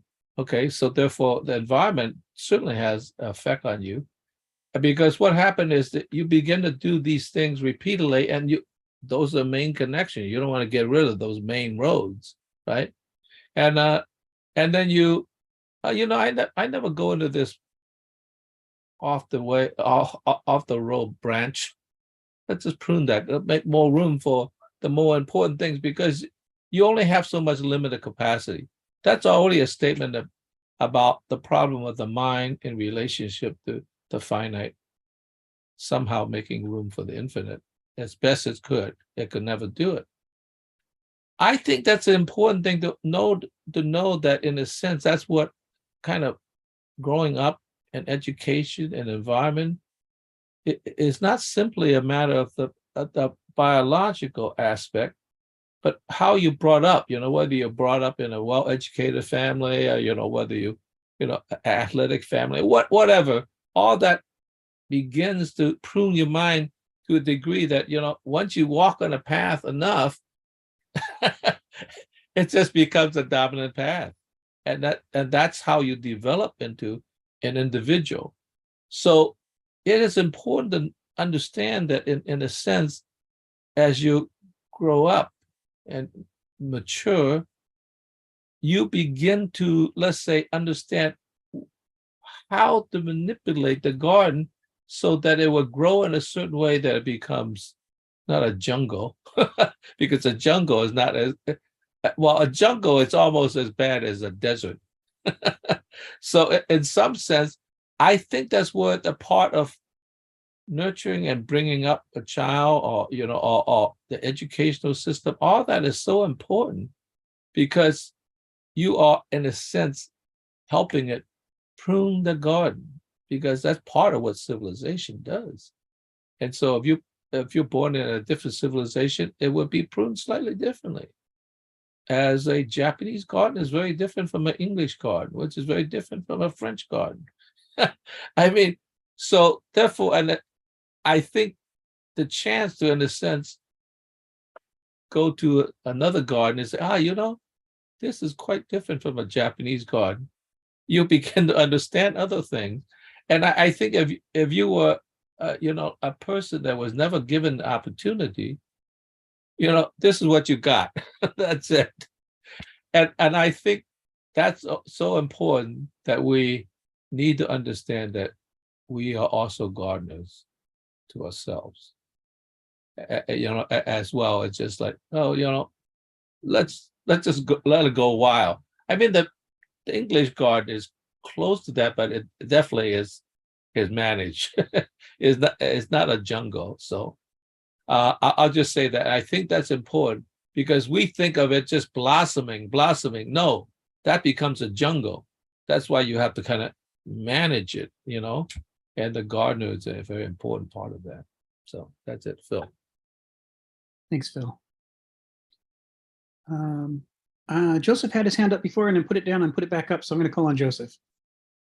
Yeah, just really quickly, I'm just thinking this through. Sometimes I like to map things out as well. And one of the, just to actually make sure I remember correctly, begriff is the equivalent of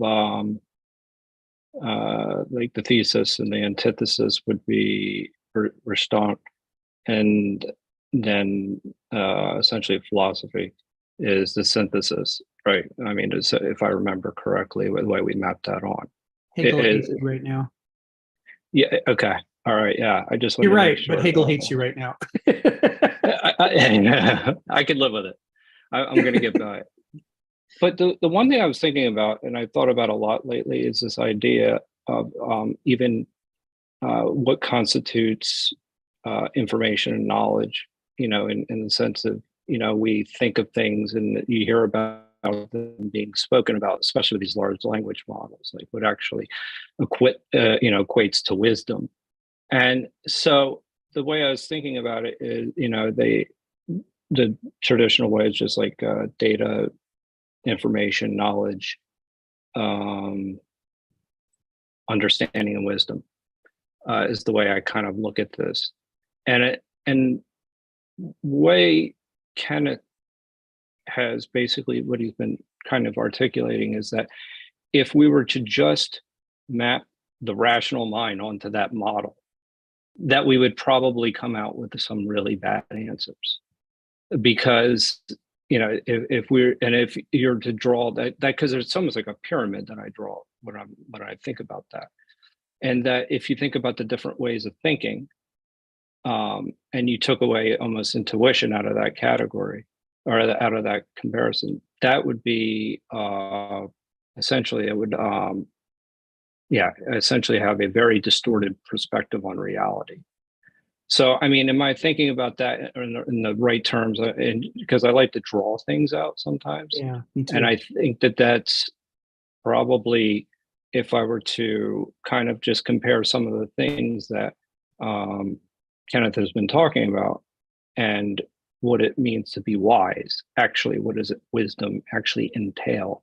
Right. Not just that it's evaluated understanding or consciousness or or under even being able to process who, what, where, and how, and all that stuff.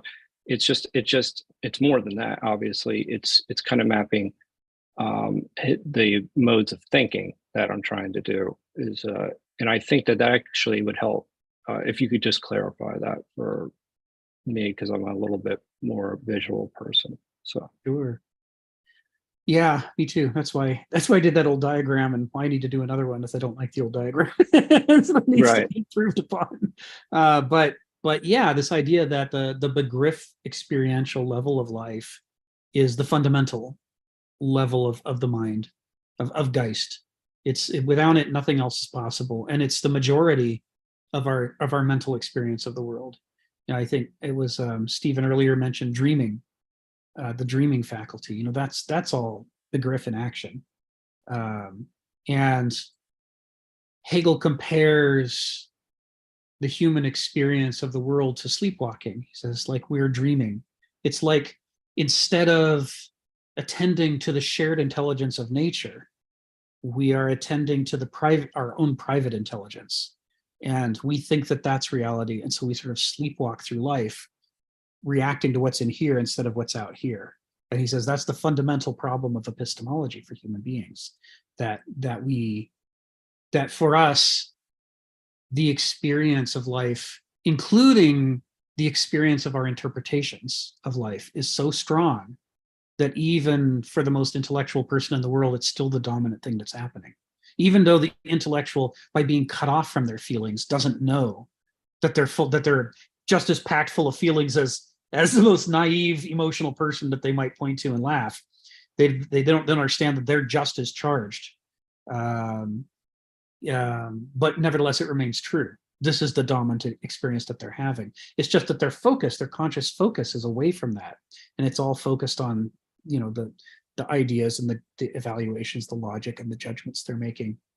And they think that part is the only part of their mind that exists. And that's why they call themselves objective, because they're not seeing the rest of what they're doing that's so obviously subjective. We did for Ella's benefit, I'm not going to recapitulate it, but about a year ago, we did a quick walkthrough of kind of the current understanding in neuroanatomy and neurophysiology. And one of the things to understand is this idea of a pyramidal neuron, which is that there's no place you can touch on the outer cortex of a human brain, or really any brain, that is separated from the emotional levels, the white matter in the brain deep inside. They're arranged into cortical layers, 5 cortical layers or 6, depending on where you draw the line. And when you touch the outer cortical layer, it then lights up down towards the center until it reaches the white matter, which also lights up. So every thought that you could ever have about anything, no matter how rational or mathematical or logical or dry you can possibly try to make it, comes with an emotional charge. And in fact, the way that the mind works is that it is drawing your attention from moment to moment to whatever for you has the greatest emotional charge. That's how the flow of consciousness works from one thing to the next. Is this thing has a charge which connects to another idea, and so your mind moves from this idea to the next idea. It's bridged through the emotional connection. But an intellectual is somebody who doesn't believe that and doesn't know it about themselves. They think that it was a purely rational process that happened up here in their prefrontal cortex. They don't get that it's all a web, and that the emotional experience is happening all the time, even in their driest moments. Now, someone who's a really comfortable, confident mathematician who's not obsessed with being an intellectual, but who's really good at math, you can see their joy at the chalkboard as they go, ho, ho, ho. But when we get to this moment, behold what happens here. I mean, they're chortling and they're emotionally engaged with it, and they're therefore emitting what a dedicated intellectual is hiding, which is, this is still an emotional experience. I may be focusing on Verstand, but Verstand is completely underpinned by this huge iceberg of feelings that's driving everything. And the more that they both become conscious and become part of your dynamic in your mind, that's the level to which you can sometimes rise up to the level of Vernunft, you know, where you have that Nietzsche's dancing philosopher, right? You know, Zorba, the Greek, is somebody that Kenneth Smith talks about, the chortling, laughing philosopher, someone who can be at home with their feelings at the same time that they can also rationalize. So yeah, it's like a pyramid. And if you were to try to, you know, do what a hyper intellectual wants and just snip off that uncomfortable emotional layer, well, first of all, you'd be dead. You wouldn't be motivated anymore, right? So why do you eat? Why do you sleep? Why do you do anything? Because you're motivated. Snip off the irrational motivations and you've lost everything. Now it's like a hammer without a hand. What good is it without, you know, a problem to solve with a hammer? And the problems rise from that deeper level, that larger, deeper experiential level. That's where we care about things. It's when I was first reading Kenneth Smith's philosophy, I would get impatient with how much time he spent talking about dysfunctional things. I wanted him to talk about the good stuff. I didn't want him to spend so much time diagnosing the problems of Verstand, the problems of the banal soi, the people who live a Verstand life, you know, the problems of modern society. I was like, I wanted more positive. I wanted, you know, to hear about, you know, happy things and good things. And it took me a while to understand that what he was saying is that if you want to get out of the labyrinth and get into the happy stuff, you have to understand the labyrinth. If you don't know how the labyrinth works, then that's by definition, the labyrinth is going to keep you in the labyrinth. That's its job.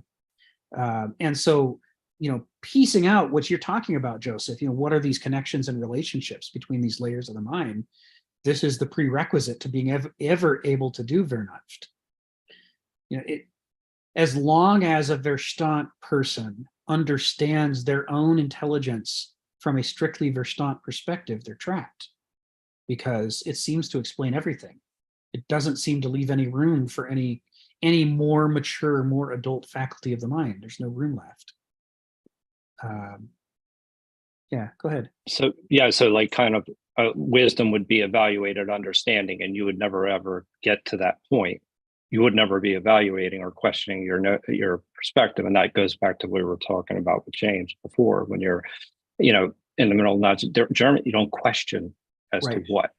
It's just you're just doing and listening. So you just follow orders. So that's the interesting part that I found on how this actually. And I mean, Kenneth obviously talks about the idea of he got all throughout this, but sometimes it just helps to put it to another diagram as to what wouldn't exist if you only, you know, mapped on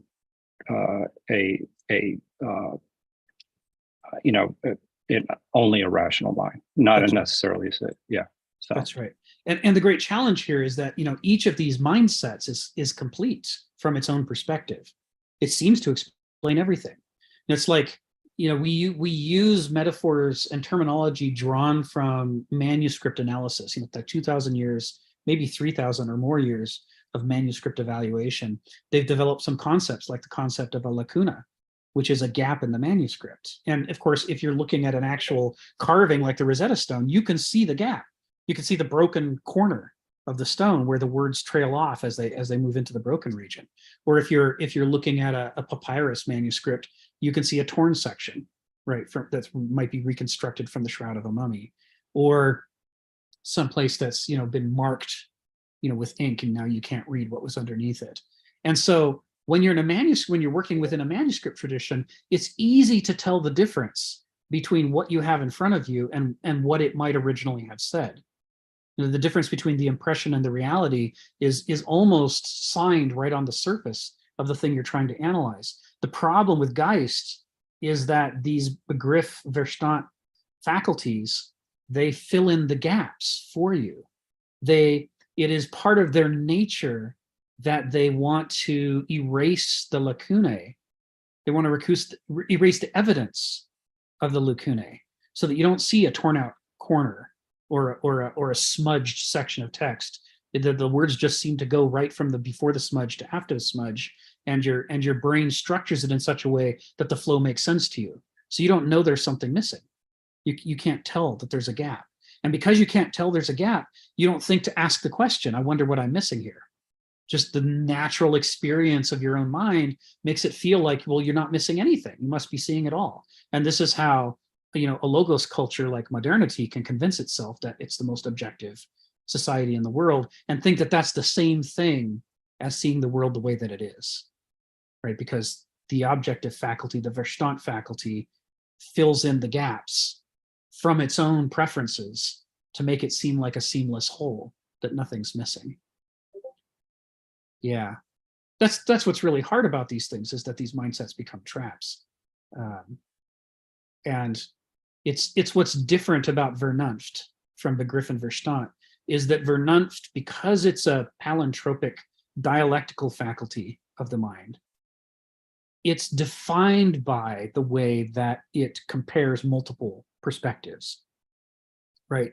I mean, effectively, the exercise that he's trying to get us to do in this book of comparing the ancient, the medieval, and the modern worldview is analogous to what Vernunft has to do, where it needs to be able to combine and compare your own Begriff perspective to your own Verstand perspective and use them to see the gaps. Because Begriff is going to have different gaps from Verstand. And you put the two perspectives side by side, and suddenly it's like you're looking at the Rosetta Stone again, and you can see where the gaps are. And it helps drive you on to develop more Vernunft. There is this way in which, in the same way that Begriff drives through negation the development of Verstand, according to Hegel, Verstand's inadequacies drive you towards a negation of the negation, to realize that your earlier negation overdid it, and that now you've been cut off from the juices of life, and that you'll never be a complete person until you bring Begriff back into the picture. But because you've spent so long in Verstand, you can't stand just saying, well, I'll just give up on Verstand, I'll now just be a Begriff person. And so the only option left is the dynamic Vernunft. And that's how he says it develops. If your culture will let it develop, if you've been given the possibility, if it hasn't been lobotomized out of you by your culture, but that's a whole other problem. Ella and then Sharon. Go ahead, Ella. What's on your mind? Yeah, just relating back to your thoughts about the dialectical process of internal process of comparing one's own Begriff with their own Verstand. And while you're in Vernunft and evaluating your own different states of consciousness or being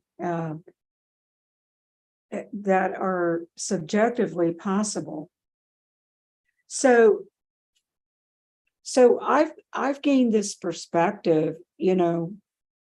I grew up in a fairly simplistic culture, close community, small community, rural, very natural. Early on, moved to a city, so I've had both experiences, lived all over the US, but basically, a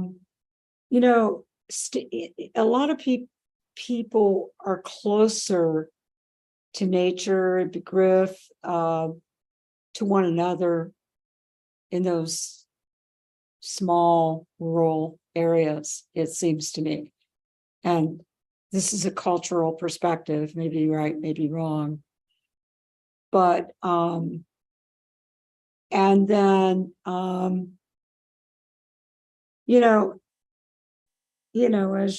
as you go on and learn to objectify and compete in more complex environments, you you have to utilize Verstand, to pretty much, like you said, change your environment, to change situations, to successfully compete in the environment.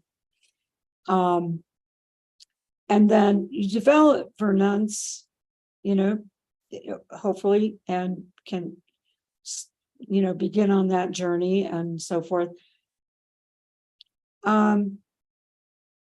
But my question is psychological, I guess, developmentally. Again, I tend to, having some background in that area, I'm thinking that if you miss early on some of these abilities for being, capital B, for in this way, to be in big group, to be in Verstand, and you get stuck and you don't have that, complex ability to feel more connected with your environment, other people, nature, et cetera, as Hegel points out. Or let's say you are stimulated and, process, to, or raised to actually start reasoning from early on and thinking out and being overly responsible and not having playtime or whatever to experiment and play and imagine in the environment. That might actually take away your understanding of the grid and keep you stuck in Verstand. And so developmentally, and psychologically, what do you have any insights as far as that goes? And I'll leave it at that. Yeah, this is sort of what the whole book's about. It's a vastly complex subject because, I mean, the human mind and its capacity is nigh infinite. The variety of different cultures, the variety of different people within a culture, these things create so many possible lines of development for us. It's what's so strange about Homo sapiens. We have 3 cats, and you would never confuse the personality of anyone with either of the other 2. They're totally individuated. But they're all cats. I mean, their ways of interpreting the world are cat ways of interpreting the world. Their interests are cat interests. Not one of them wakes up and says, "I'd like to conquer the worlds." This doesn't occur to them. It's not possible for them to think that way. That their development doesn't unfold in such an open-ended way. There's a lot of variation, but not an infinite variation. With Homo sapiens, one of Kenneth Smith's core arguments about Homo sapiens is that we're an animal whose pet trick, the thing that's unique for us, is our absolute need for culture to finish filling in the frame of what kind of person we can become. We're utterly dependent upon that stage of acculturation, and as a result, our mental development, like you're saying, it's really dependent on the experiences we go through. What possibilities are opened up for us and what possibilities are foreclosed. And cultures, a lot of cultures, is the ancient Greek culture, certainly modern culture, that they deliberately harness that need we have for culture to finish the picture, and then they use it to try to shape people in one way or another. In the ancient world, they were trying to shape people to discover what's their special gifts that they could be better at than anybody, and to try to help them develop them so that the culture as a whole could benefit from the diverse characters of the people who make up the culture. Right? If somebody had the potential to become a spectacular musician, you wouldn't want to. An ancient Greek wouldn't want to channel them into becoming an accountant. They'd want them to become a musician, because that peak musicianhood, if the culture could help them foster it, would then become a gift back to the culture. The modern way of thinking is exactly the opposite. We have standardized tests. We want to give everybody exactly the same curriculum because we don't want to turn out weirdos who might threaten the status quo. We're in late modernity. At this point, we're more concerned with what we might lose than what we might gain. And so we're more interested in turning out, Xerox copy people who we can, if one of them asks for a raise, we can fire him and get another one who can we just plug into the same spot who will work for less. There is this idea of modularity and interchangeability that is the basis for how we educate. I'm not saying we should educate that way, but when you look at the structure of our society, you can see how it has changed from, say, 150 years ago to today to be more and more focused on uniformity. And by doing that, it means that, moderns are going to be more channeled, more restricted in their options for what they can turn into than would have been the case, say, in ancient Greece when they were trying to promote the diverse gifts that people might have. Now we're trying to suppress them and get people to come out the same. And we claim that we're about individuality, but when you look at the structure of the educational system, you can see that's not the case. Otherwise, we wouldn't have No Child Left Behind. The whole purpose of that is to make sure that we're all clones of each other. So, the questions you're asking about the stages of development, how development plays into these things, we'll be talking about this for years to come. It's going to be one of the core themes in all of these sessions. I'm not going to be able to do justice to it today. And I'm sorry about that, but it's just too big a subject. Anyway, Sharon and then Phil. Go ahead, Sharon. So when we discussed this 2 years ago, I had a curiosity about it. Begriff and Verstand. We talked about these character entities. Is that what they are? But I had difficulty visualizing how they operated independently of each other, because I think we all have these three components and they are interdependent. Yes. And I want to extrapolate this. I taught for many years of my life, and I heard Joseph say, you want to visualize it. You get in the operating room, and the first thing the resident's going to do, he's going to make a mistake, and you're going to be there. And from that mistake, he's going to get experience. And from that experience, he's going to develop wisdom. But only if that triangle is repeated time and time again. Yes. Because out of that wisdom comes knowledge and judgment. And it takes both the intellectual and an emotional capacity to act on that process. Right. So those three characterological entities that we talked about, I don't think they operate independently of each other. That's right. That's right. I think they're part of, they interdigitate and they're part of the whole. That's right. That's right. Yeah, the brain, we all know that a surgeon sort of looks at the human body as a bunch of dotted lines for where to cut, but it doesn't change the truth that the body's a whole. And the same is true of the brain. You can look at, the split between the hemispheres and see it as a split.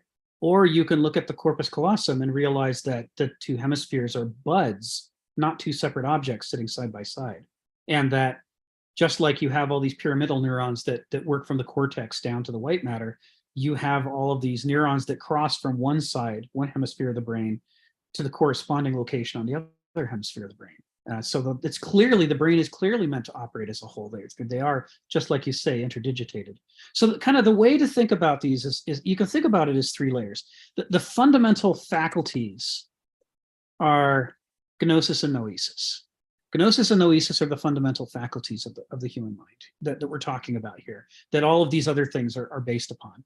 Where gnosis is the experiential faculty and noesis is the let's say gnosis is the concrete experiential faculty, and noesis is the abstract rationalizing faculty.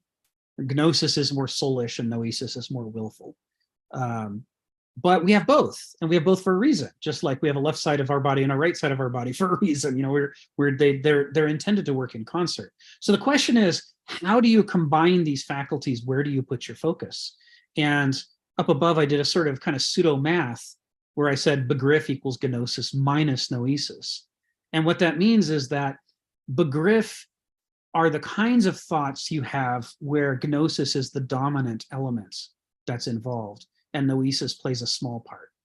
And Verstand is the inverse of that. It's where your noesis is the dominant mental faculty you're using, and gnosis is not participating particularly strongly. It's not that it's there, it's just not, it's the background, not the foreground. And Vernunft is if you bring them both to the foreground and pit them against each other. So that's the second level above gnosis and noesis. That's how do you balance these two faculties. The third level is what happens if, as a person, you start to stereotypically focus in one of those directions. So, and part of the reason you might do that is when you're first born, your noesis is underdeveloped, but your gnosis has been going for 9 months. And so you've been experiencing being in the womb and being, yourself, as a developing embryo, long before you could look at things from a distance and contemplate them. So gnosis, you come out of the womb with gnosis sort of overdeveloped and noesis underdeveloped. And it's why it's natural that our first mental activity that we normally engage in is begriff. But as we get more experience, as we start to want to separate ourselves from that immersion, as we want to negate, get more control over our lives, we focus more on developing noesis to try to balance the gnosis, to give us the other half of the picture. And we've talked about how that can turn into a trap and prevent you from getting to Vernunft. But so here's the thing. Kenneth Smith gives us this third set of terms, which is a banausos, right? Which is linked to begriff. Sorry, no, I got the terms wrong here. A doulos, who is linked to begriff, a banausos, who is linked to Verstand, and an aristos, who is linked to Vernunft. And in these three cases, we're still talking about people who have both gnosis and noesis, but we're saying that the way they prefer to combine them, if they're a doulos or a banausos, is where they make one or the other of the faculties dominant over the other. Just like people tend to be left-handed or right-handed. It's not that there aren't ambidextrous people, and it's not that a left-handed person doesn't have a right hand, but it's that they're always, their default go-to answer is going to be the side that their brain is developed for. And it's the same with a doulos. A doulos, begriff interpretations of the world where they privilege gnosis over noesis is their natural go-to default. Sure, they can do noesis, but it's going to be an effort for them. It's like trying to, if you're right-handed, it's like trying to write with your left hand. It's not impossible. You're just not going to be very good at it by comparison. There is this thing about capabilities of the human animal, whether physical or mental, which is where if you get better at some faculties than other, like for example, if you develop a lot of muscles, you'll be inclined to solve problems using that faculty rather than the one that you've underdeveloped. Because when you use the underdeveloped faculty, you're not very good at it. But when you use the developed faculty, you're more successful. And so there's this way in which people self-caricature, in which they tend to under-practice the parts of themselves that they really ought to spend more time practicing because they're underdeveloped.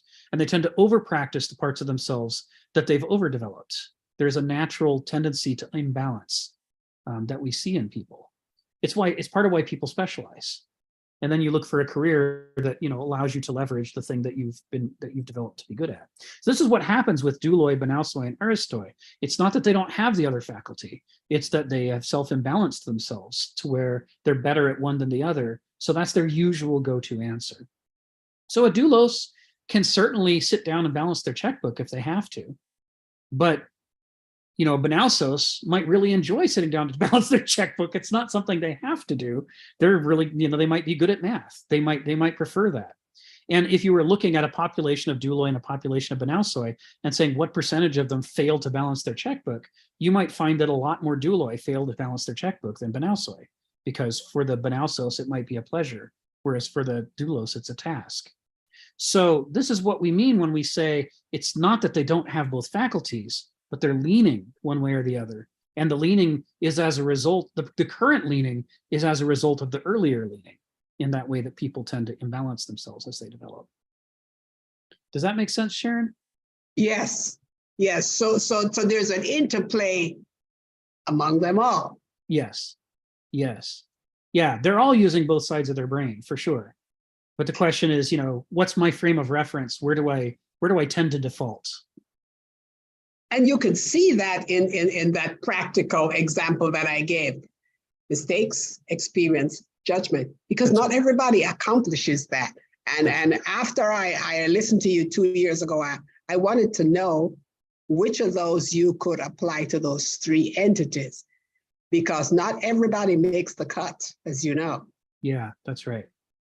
That's right. Yeah. So, by this level, we're multiple levels above the core faculties, right? Gnosis and noesis, to how you can use them, to what kind of personality develops.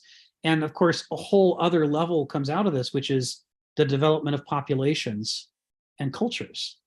And this is what this section F is about. It's taken us 2.5 hours to get here, but mythos and logos, above everything else, are fundamentally ways of characterizing cultures. Correct. And it's based on these balances. A logos culture is one in which Banausoi tend to call the shots. They tend to make the rules. It's a culture in which systematizing is rewarded, and people who are too experiential and not willing to, master systems tend to find themselves in a lower class. There are exceptions, of course, but it's just kind of the dominant pattern. So, and a mythos culture is one in which, so a logos culture is one in which noesis, the faculty of noesis, effectively has pride of place, because Verstand is more useful. You need to use your Verstand to read the rule books, you read the law systems, to run the spreadsheets, all the calculations and logic that's required to climb the social ladder in a logos culture rewards people who engage in more noesis and are more proficient with it. A mythos culture is one that deliberately makes gnosis a centerpiece. Now, it might not be saying gnosis it might not be begriff, it might not be, gnosis at the expense of noesis. It might be gnosis and noesis together.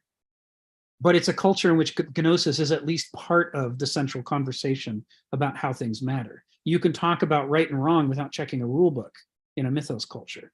And so the question is, well, how do you represent the lessons and wisdom of gnosis? If you can represent logos in equations and law codes, and that's what you're in a logos culture, that's what you're checking to see what's allowed and what's not allowed. Well, then in a mythos culture, what's the equivalent? How do you check what's allowed and what's not allowed? And it's through a different mechanism. It's through a shared body of mythoi, in which we can say, oh, yeah, this is like, Socrates when he thought he was going to save his dad by running away, and instead he put his dad in danger by running away. We find these stories that take us back to the underlying principles that are hard to sum up in equations or calculations. And those get pride of place as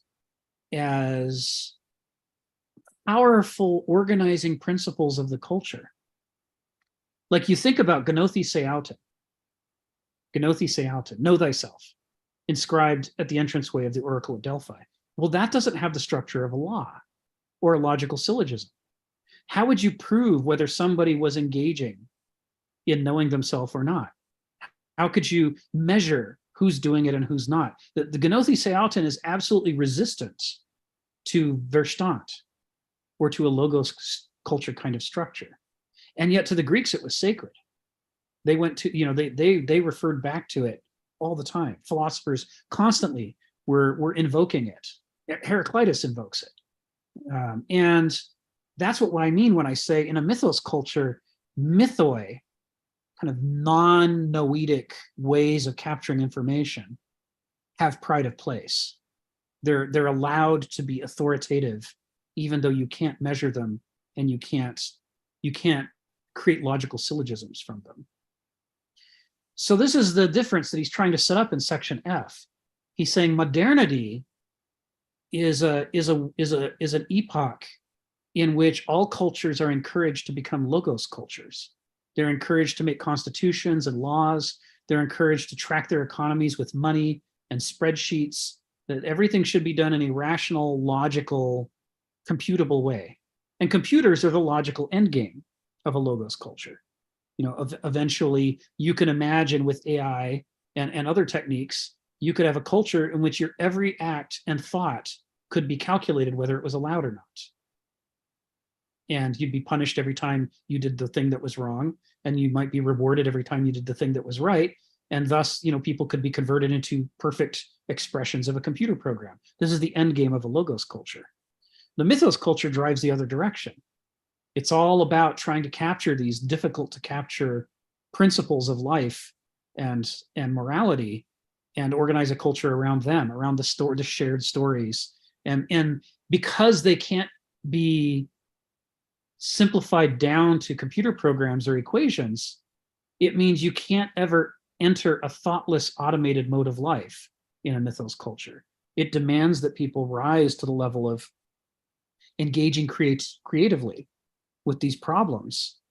Like in one of the places you see this is in medical ethics. Medical ethics is a classic area where logos culture can only take you so far. Medicine has to go beyond that because it has to deal with issues of life and death. And so there's elements of mythos culture, which is where people experienced doctors share their stories with medical students about what happens sometimes around end of life decisions and how you decide, does somebody go on or not go on? What's right to do and what's not right to do? Medical ethics takes you into this mythos realm. It stands on the shoulders of a highly developed logos culture, no doubt. But there is this mythic level that experienced medical people are very familiar with. And it can be a challenge if, having gone through kind of mythos level medical ethics decisions, somebody is then called into a court of law to justify themselves. Because the connection between what is explicitly written down versus what's right to do isn't always that cut and dried, and the legal system wants it to be.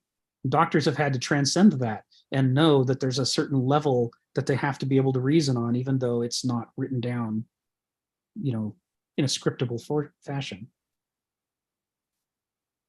Go ahead, Sharon, I can see you. Can I just say, because, which is what I'm saying, we're living in such a mythos and logos culture now.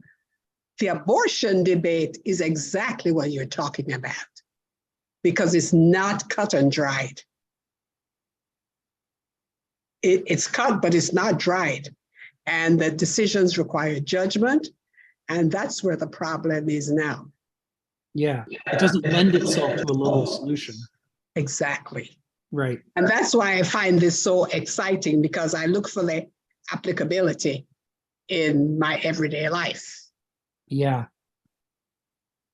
Yeah, it's interesting. I mean, when you look at the strengths of noesis and gnosis, you find that noesis is better at the little things that can be scripted, but it's terrible at the big things that can't be scripted, because it keeps insisting there must be a script.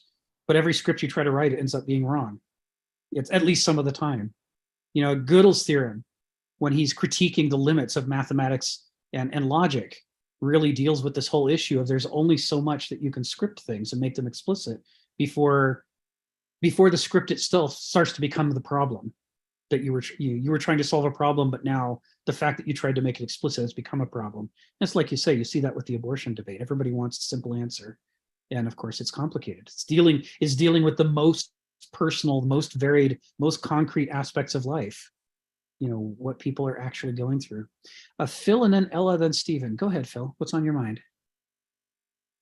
Yeah, I hear what you guys are saying, but I think that there is something, actually, two things that's really fundamental in the fact that we always fall into a kind of bias.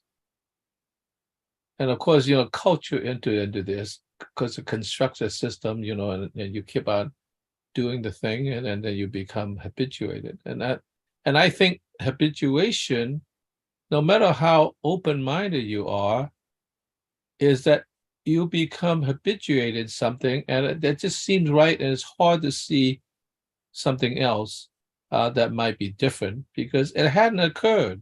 It hadn't occurred, and so you're structured in a way, if for nothing else, efficiency, to fall back into your habit of interpreting things, and that's what culture does, and that's what your daily activity does.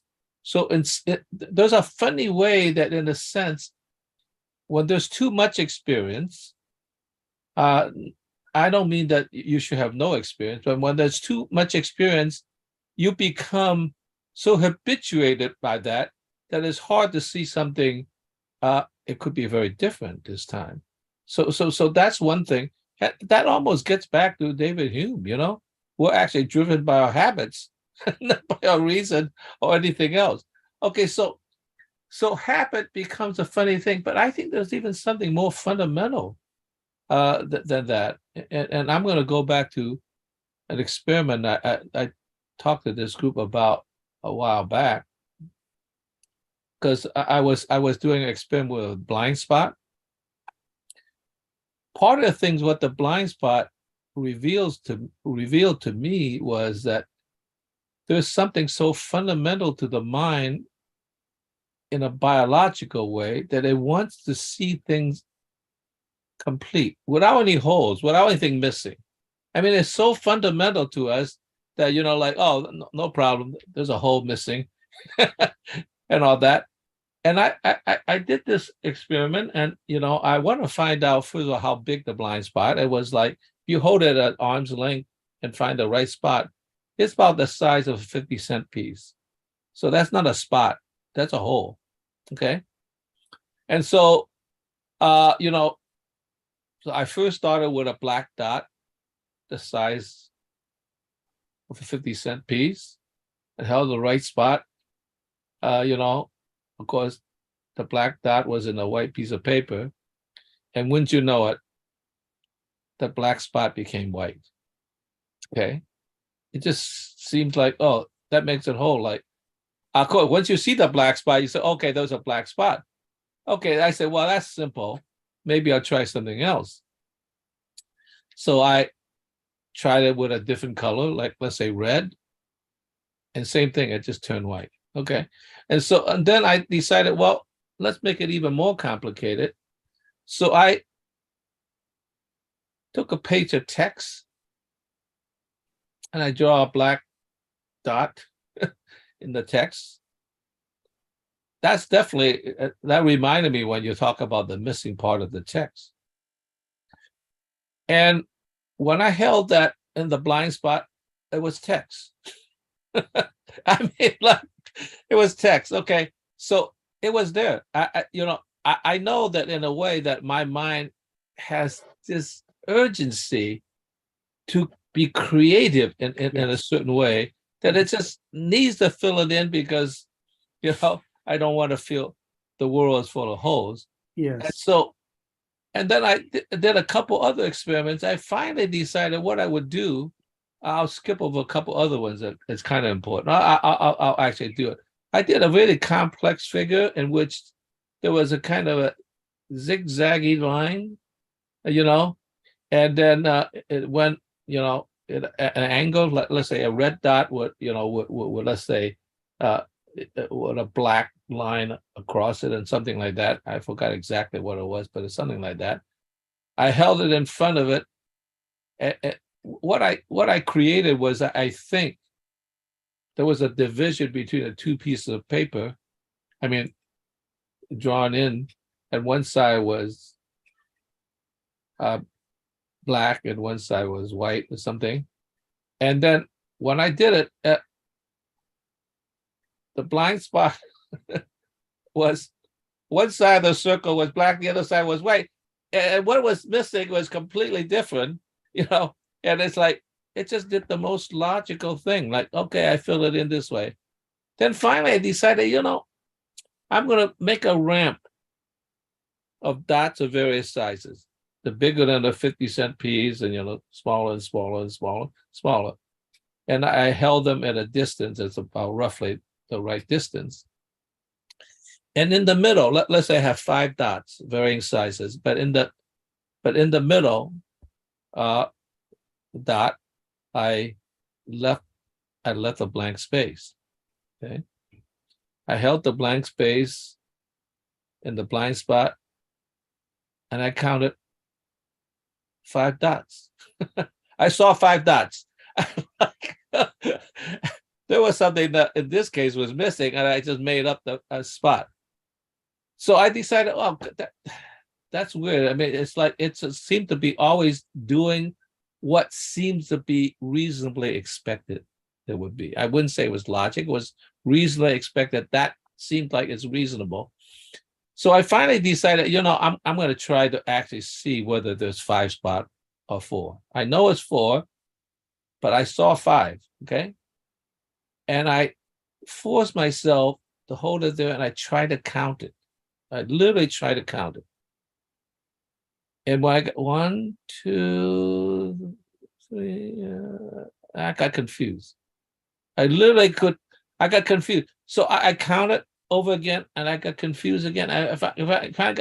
I got so confused that I did not know whether there's 4 or 5 spots. I couldn't count. I knew there was 5 spots. I mean, I saw 5 spots, but when I tried to count it, I got so confused. I literally got sick. Yeah. I literally got sick rather than say, oh, I give it the only 4 spot. I literally got sick because it became so irrational trying to figure out the details that my mind could not deal with it. Yeah. I can't handle the truth. So Yes. right. So when you have an argument with somebody and their mind is stuck in a certain black circle that isn't there, you argue with them and they will get angry, and then if you strap them down in a chair, they will probably get sick. They will just throw up because they can't deal with it.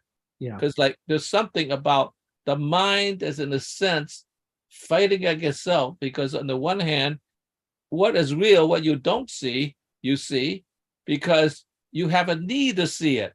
Yes. On a biological level. Yes. We're not even talking about a cultural level, which is sort of like, I think that's the rudiment of this sort of bias that we have to build in, because we have to see the world as a whole, because reality is whole, and we have the blind spot, then we're like the lion's going to be there, and that's it.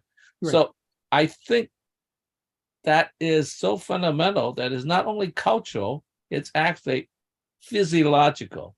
Yes. I mean, I literally almost threw up. Yes. Yes. So like looking at a very disturbing optical illusion. It will, if it's disturbing enough, it will really make you uncomfortable. It's like at a physical level, your brain's like, nope, I'm noping right out of this. Yeah. So at some point, reason or even perception breaks down. Yeah. It just breaks down. It's like it's not like, oh, you're being unreasonable. Yeah. No, he's not being unreasonable. He just can't deal with it. Yeah. That's right. Yeah, I because of my upbringing, I'm into horror films. I like looking at this stuff that's sort of on the edges and deals with outsiders and so on. And the most important thing to know about horror films is that the ratio of bad ones to good ones is very high. There's a lot of bad horror films. There's a small number of good ones, but you learn a lot by studying it. And one famous horror film from Italy called Profondo Rosso is by director Dario Argento, and he was impressed by Hitchcock and Hitchcock's cleverness with the camera and what do you see and what do you not see. And so he designed the entire film as a puzzle, and the story as a puzzle to go with it. And the puzzle is, at the beginning of a film, the lead character witnesses a murder taking place in a window on a 3rd or 4th story of a house. He runs up the house, the staircase, runs down the hall to the room, and the person's dead. But he didn't see who actually did the murder. He only saw a silhouette. And for the rest of the film, he keeps thinking, and he keeps telling people, I'm forgetting something. I saw something that would let us solve the murder, but I can't remember what it is that I saw. And the entire story is him trying to find evidence that will fill in the gap for him, what's missing. In the end, it turns out he saw the murderer, but the murderer's face appeared reflected among a series of paintings of portraits. And he had interpreted the murderer as just another painting. So he literally saw who it was, but disbelieved what he saw and forgot. But that's not the best part of this film. The best part of this film is when you go back and rewatch it on slow motion, you realize you also saw the murderer. It's not just the character who has forgotten the important thing needed to solve the murder. So did you. You saw that same face in the list of portraits, exactly the same way that he saw it. But the entire film through, you think that there's this mystery, which is that you missed something. And because of the way it appeared, it's a lacuna in your understanding of what's happened. It's a fascinating little film for playing this, for it doesn't actually play a trick on us. What it actually does is expose the trick that our brains already play on us all the time. So I'm a huge fan of optical illusions and things like this. That movie reminded me very much of Rashomon. It's a very Kurosawa's movie, yes. Right? You know, like something happened, some murder, violence, whatever happened, I guess to a woman, and it was in the woods. Yeah. And apparently, they were trying to investigate. They asked a monk, and they asked a number of people. They all had different stories. Okay. Yeah. They all saw the same. Finally, thing. there was a woodsman that came along, and he said, "I actually saw it," and he was describing it. And it was just a wonderful trick of cinematography. Yes. That when he was describing it, what happened was the camera was spinning around looking at the trees, and there was nobody to claim the story, right? Yes.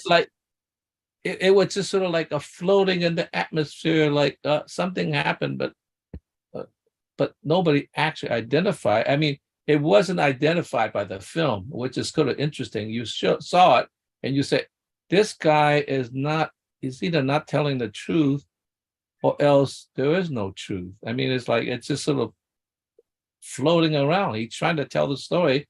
And instead of him, like the camera looking at him and he saw it like that guy, it's like, okay, he saw it.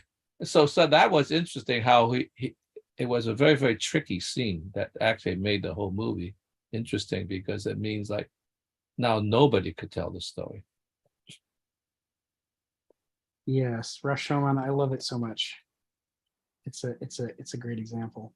So all right, so let's call on Ella and Stephen and see what they have to say. Go ahead, Ella. Oh, thank you. Yeah, I as an aside, I can't think of the name of it, but I like that thriller. It's not a horror movie. It's Cloris Leachman. She has an affair with, I think, Michael Douglas. She ends up, he has a wife and children, happily married. It's just one of those that happen. And then she ends up, one day he comes home, she's sitting in his living room, chatting with his wife, and his wife actually likes her. She's there selling cosmetics or something, I don't know. And then she keeps appearing in his life. And then one day he breaks it off with her, and she's this really sick person that he had no idea. And he comes home, and his children had a pet bunny. He comes home, the bunny is boiling in the pot, and she just will not. She's obsessive and crazy. And that kind of stuff is scary, because fatal attraction, they lead you up. You have no idea that she's going to turn out to be this kind of person. And doesn't she murder him at the end? Or am I wrong? Remember the ending. I can't. But anyway, my point was, it goes back to mythos and logos. Not willing. You made a point that the people stuck in mythos, or in mythos, I shouldn't say stuck, are not willing to master a system. And I was thinking about that. That they have a pride of place, misengaging creativity to solve problems. I strongly agree with that. They and your idea about medical ethos sort of crosses the boundaries and uses mythos and logos as it must. That's a great example. But I was thinking about not willingness to master a system. I would question that. I think there are times when that may be the case, but I would say that often there is another system that is superimposed, an economic system from people who are actually in the logos and are manipulating and are making money and suppressing. And then you end up with people in mythos who are more, perhaps they're in a different place, as you said, part of place, they engage with the environment, they're talented, creative with problems. But I guess it leads to power and control. Right. And the logos, sort of overpowering the mythos cultures.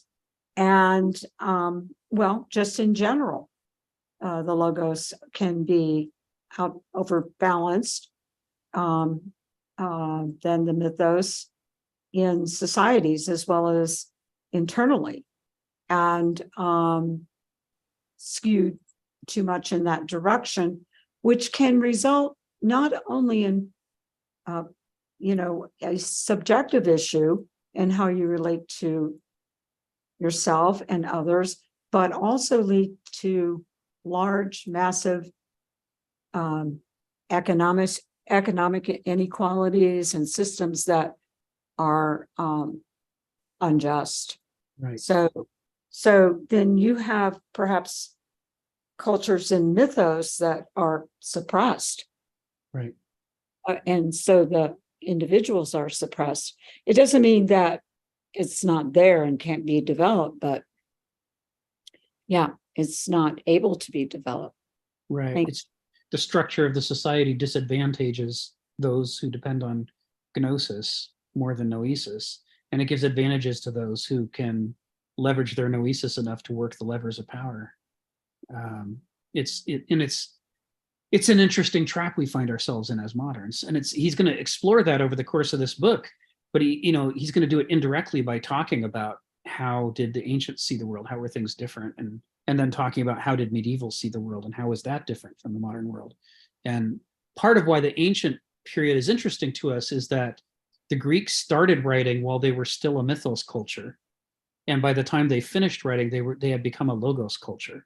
And so they wrote right through the transition, which almost never happens. It's very rare in the history of the world to have a body of literature that documents the transition from a mythos culture to a logos culture. So it's part of why Kenneth Smith uses the Greeks so often as an example, is not to say that there weren't thousands of mythos cultures around the world, but rather that the Greeks weirdly documented the whole transition. I saw you came off mute, Elliot. Is something you want to add?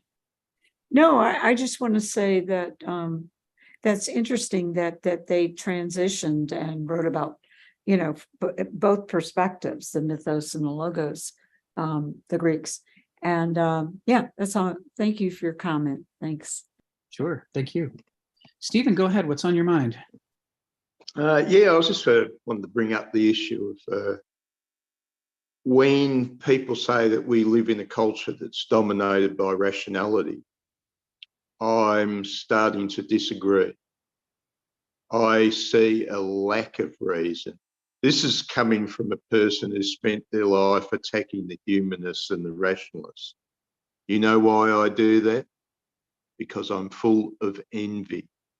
They're in my space. I want more for me. I want more for my tribe, the whatever they are, the anti-rationalists.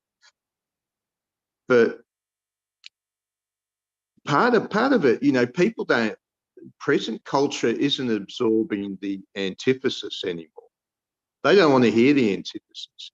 I've seen a culture which from 50 years ago has regressed into the infantile. The infant says, me want, me get. The infant is not willing to deal with the antithesis of their feces. Like take this situation with the Russians.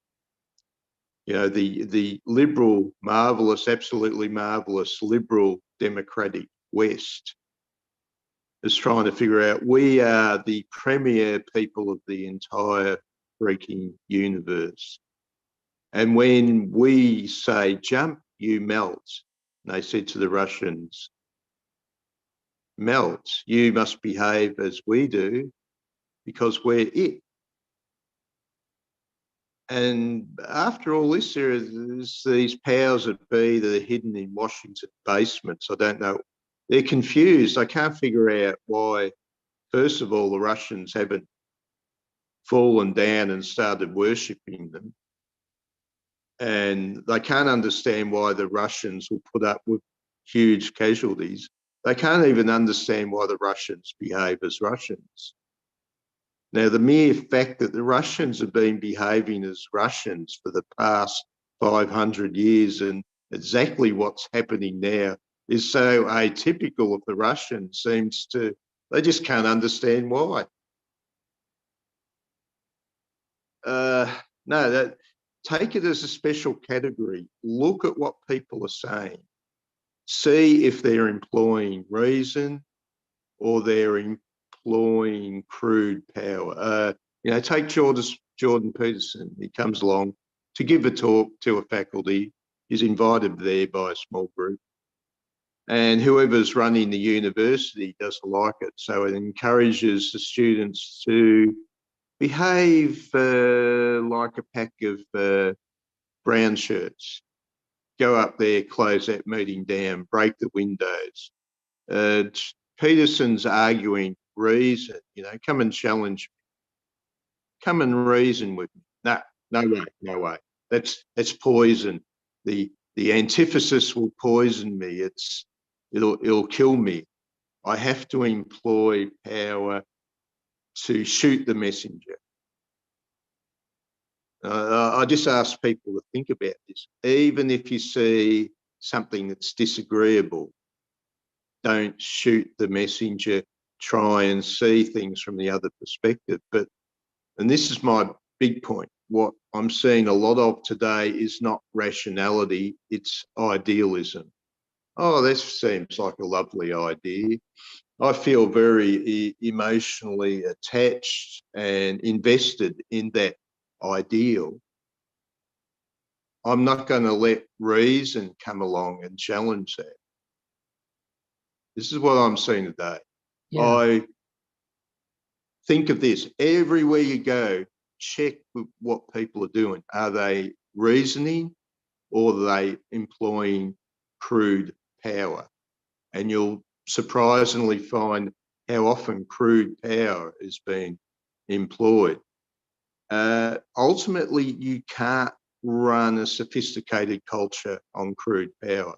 Now, when we say Nazi Germany, Germans were very rational. Yes, they were. But the Nazis weren't rational. They got taken over by people who themselves were not really in the reason. They were into power. Thank you. Thank you, Stephen. It's the paradox of modern society that to be a logos-based culture is to harness power to reason. And frequently the way that it's done is that the majority of people are not expected to be rational in any particular way. But when you look at the deployment of power and when it's decided to be deployed and how it's deployed, that's part of where you can see the logic at work. If you sit in on DoD meetings where they're deciding, which scenario to execute, for example, for a rescue mission or to take a city in a place that they want to invade, they draw up scenarios, and the scenarios are all numerically rated. Number of casualties likely to occur, likelihood of that this will actually successfully get the targets achieved, What are the various goals? What are the various rules of engagement? And do these comply with the rules of engagement? The entire thing is executed as a calculation. And even if underneath the reason they did it is because they're angry, they don't feel like the way that you can run a meeting of the Joint Chiefs of Staff is to have a bunch of people hollering and see who's the loudest or who punches who the hardest. They instead say, well, who's got the best numbers? Well, my numbers say that this scenario will work and your scenario will fail, and you don't have any numbers to the contrary. So the commander in chief will go with my plan instead of your plan. Now, where the rubber hits the road, the actual soldiers engaging in the combat, they don't have to be rational. They have to follow orders. They have to know that much of the system. But what they actually do at the point where they engage, it can be a lot more dualic. It doesn't have to be Banausic. But where the decision was made wasn't at their level, but at a level where calculations were involved and spreadsheets and diagrams and so forth. I have a friend who does a lot of work for the DoD, and he says that the life of a general from 9 to 5, or more like 8 to 4:30, is just running from one meeting to the next. And in every meeting, somebody gives you PowerPoint presentations full of graphs and charts. And then the hour's up and you go on to the next meeting. And that's what happens all day, every day of your career. He says this is what he gets dragged into. And he sees all these generals with all these medals, and their life is just running from meeting to meeting, processing information and choosing to do what the numbers tell them to do. But are these reasons, rationality, or are these ideas? We all feel that marvelous moment when we think, oh, I can think, I can have ideas. I think it was the Hindus who said, the mind is the slayer of the real. With Yes. ideas, I can slay reality. This is a criticism of the Kantian culture. This was Whitehead's criticism, that they became so involved in ideas, they exiled reality. Yes. Thank you. Yes. Yeah, that's Hegel's critique of Kant in a nutshell. I'm right there with you. And this is where we get hung up on terminology, right? What counts as rationality? What counts as reason? From the perspective of a logos culture, rationality is not just what rationality actually is, but it's all of the mental virtues. Even the mental virtues that belong to other mental faculties, rationality claims that those are part of the definition of rationality as well. So Verstand claim, to someone who's committed to Verstand, they claim that reason includes all the virtues of Begriff and all the virtues of Vernunft, as well as the virtues of Verstand. And then they do the opposite when it comes to the vices, right? They see Begriff as only being vices. They don't see Vernunft as existing at all. And then they export all the vices of Verstand into Begriff and blame it for the things that they themselves set in motion. So when we talk about, what is the nature of reason and is the modern world rational, what we have to engage with is, which definition of rationality are we using? By plenty of definitions of rationality, a logos culture is not rational at all. If your definition of rationality includes thinking well, then you would be talking about Vernunft, which is a whole different faculty from Verstand. And of course, part of Vernunft is that it harnesses Begriff, which means that it reconnects with reality. It refuses to stay in the world of abstractions and ideas and insists on scientific evidence and actual experience. But when reason doesn't include those things, then it's just Verstand. And Verstand level reasoning is the sort of thing that was responsible for the Holocaust and the gulags. We might look at that reasoning and say that it doesn't deserve to be called it, but when we're doing that, we're not actually disagreeing, because we sort of wish that Vernunft had been engaged instead of Verstand, and then none of these things would have happened the way that they did. So this is that problem Kenneth Smith talks about all the time, which it's always a struggle to communicate on these issues, because the most important words we need to use all mean different things depending on the context. The same word that might, the word reason in English doesn't tell you whether it means Verstand or Vernunft. And they're two entirely different faculties with very different characters. So I don't think you and I are disagreeing. I think we're agreeing. Vernunft was absent, and Vernunft is absent in in the structures of society today, it's a realm of ideas rather than a realm of concrete reality-based reasoning. So at least that would be Kenneth Smith's argument. He's gonna make that argument when we get to the later chapters for sure. Phil, what's on your mind?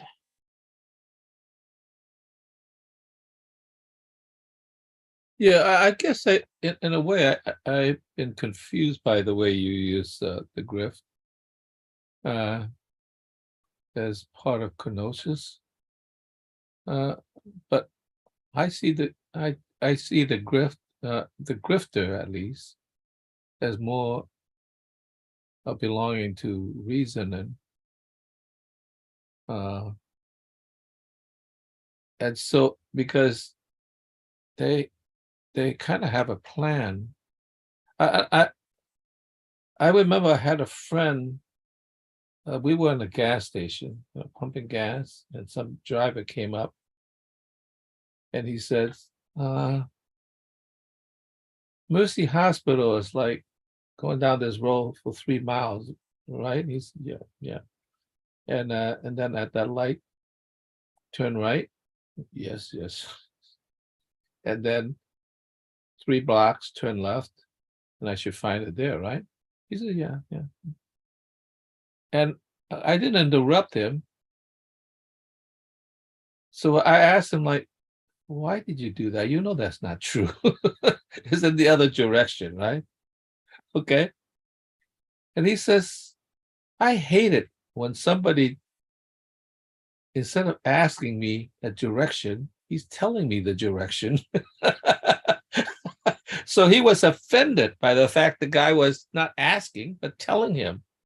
And he just want to be agreeable. Yes, that's right. Yes, you're right. Yes, you're right. Okay. And I said, man, he's a bit of a provocateur, man. I mean, you should say, no, that's wrong. But he just want to be agreeable, which is sort of interesting. That I suppose you could interpret that as part of, let's say, being offended because the guy was taking the power of the answer from him or something. But I think he was just more offended that somebody would give an answer rather than ask a question. If he wants the direction, he should ask, is this the way? I mean, how do I get to Mercy Hospital? And then he would have told him the real way, which is the other direction. I thought, like, funny, I wouldn't do that, but Yeah. he actually had a funny reason. The reason was that there was a deeper reason, which he was just offended that somebody would do that. So it's a funny little story, but he's kind of I kind of think that he's not really a mean person, but he's kind of like pulling these little funny tricks at us, like it always throws me through a loop. Like he's kind of a prankster, I think. That's it. Thank you, Phil. So we're at the end of our 3 hours, and I'm off next week. Next week is Beverly's chemo week, but we'll be on the 2 weeks after that, and we'll pick up where we left off and continue with section F. For Ella, you can use that link that's at the beginning of the chat to read chapter 4 before this, the sections A through E. And if you have any questions you want to bring to that 2 weeks from now, then we'd be happy to go over them together. The earlier chapters are more introductory. Chapter 4 is the first one that really grapples with the materials. So, it's the main one to look at. And I hope everybody had a good time. And I'll see you all in 2 weeks. Thank you so much, Rick. See you. Great meeting. Thanks, everyone.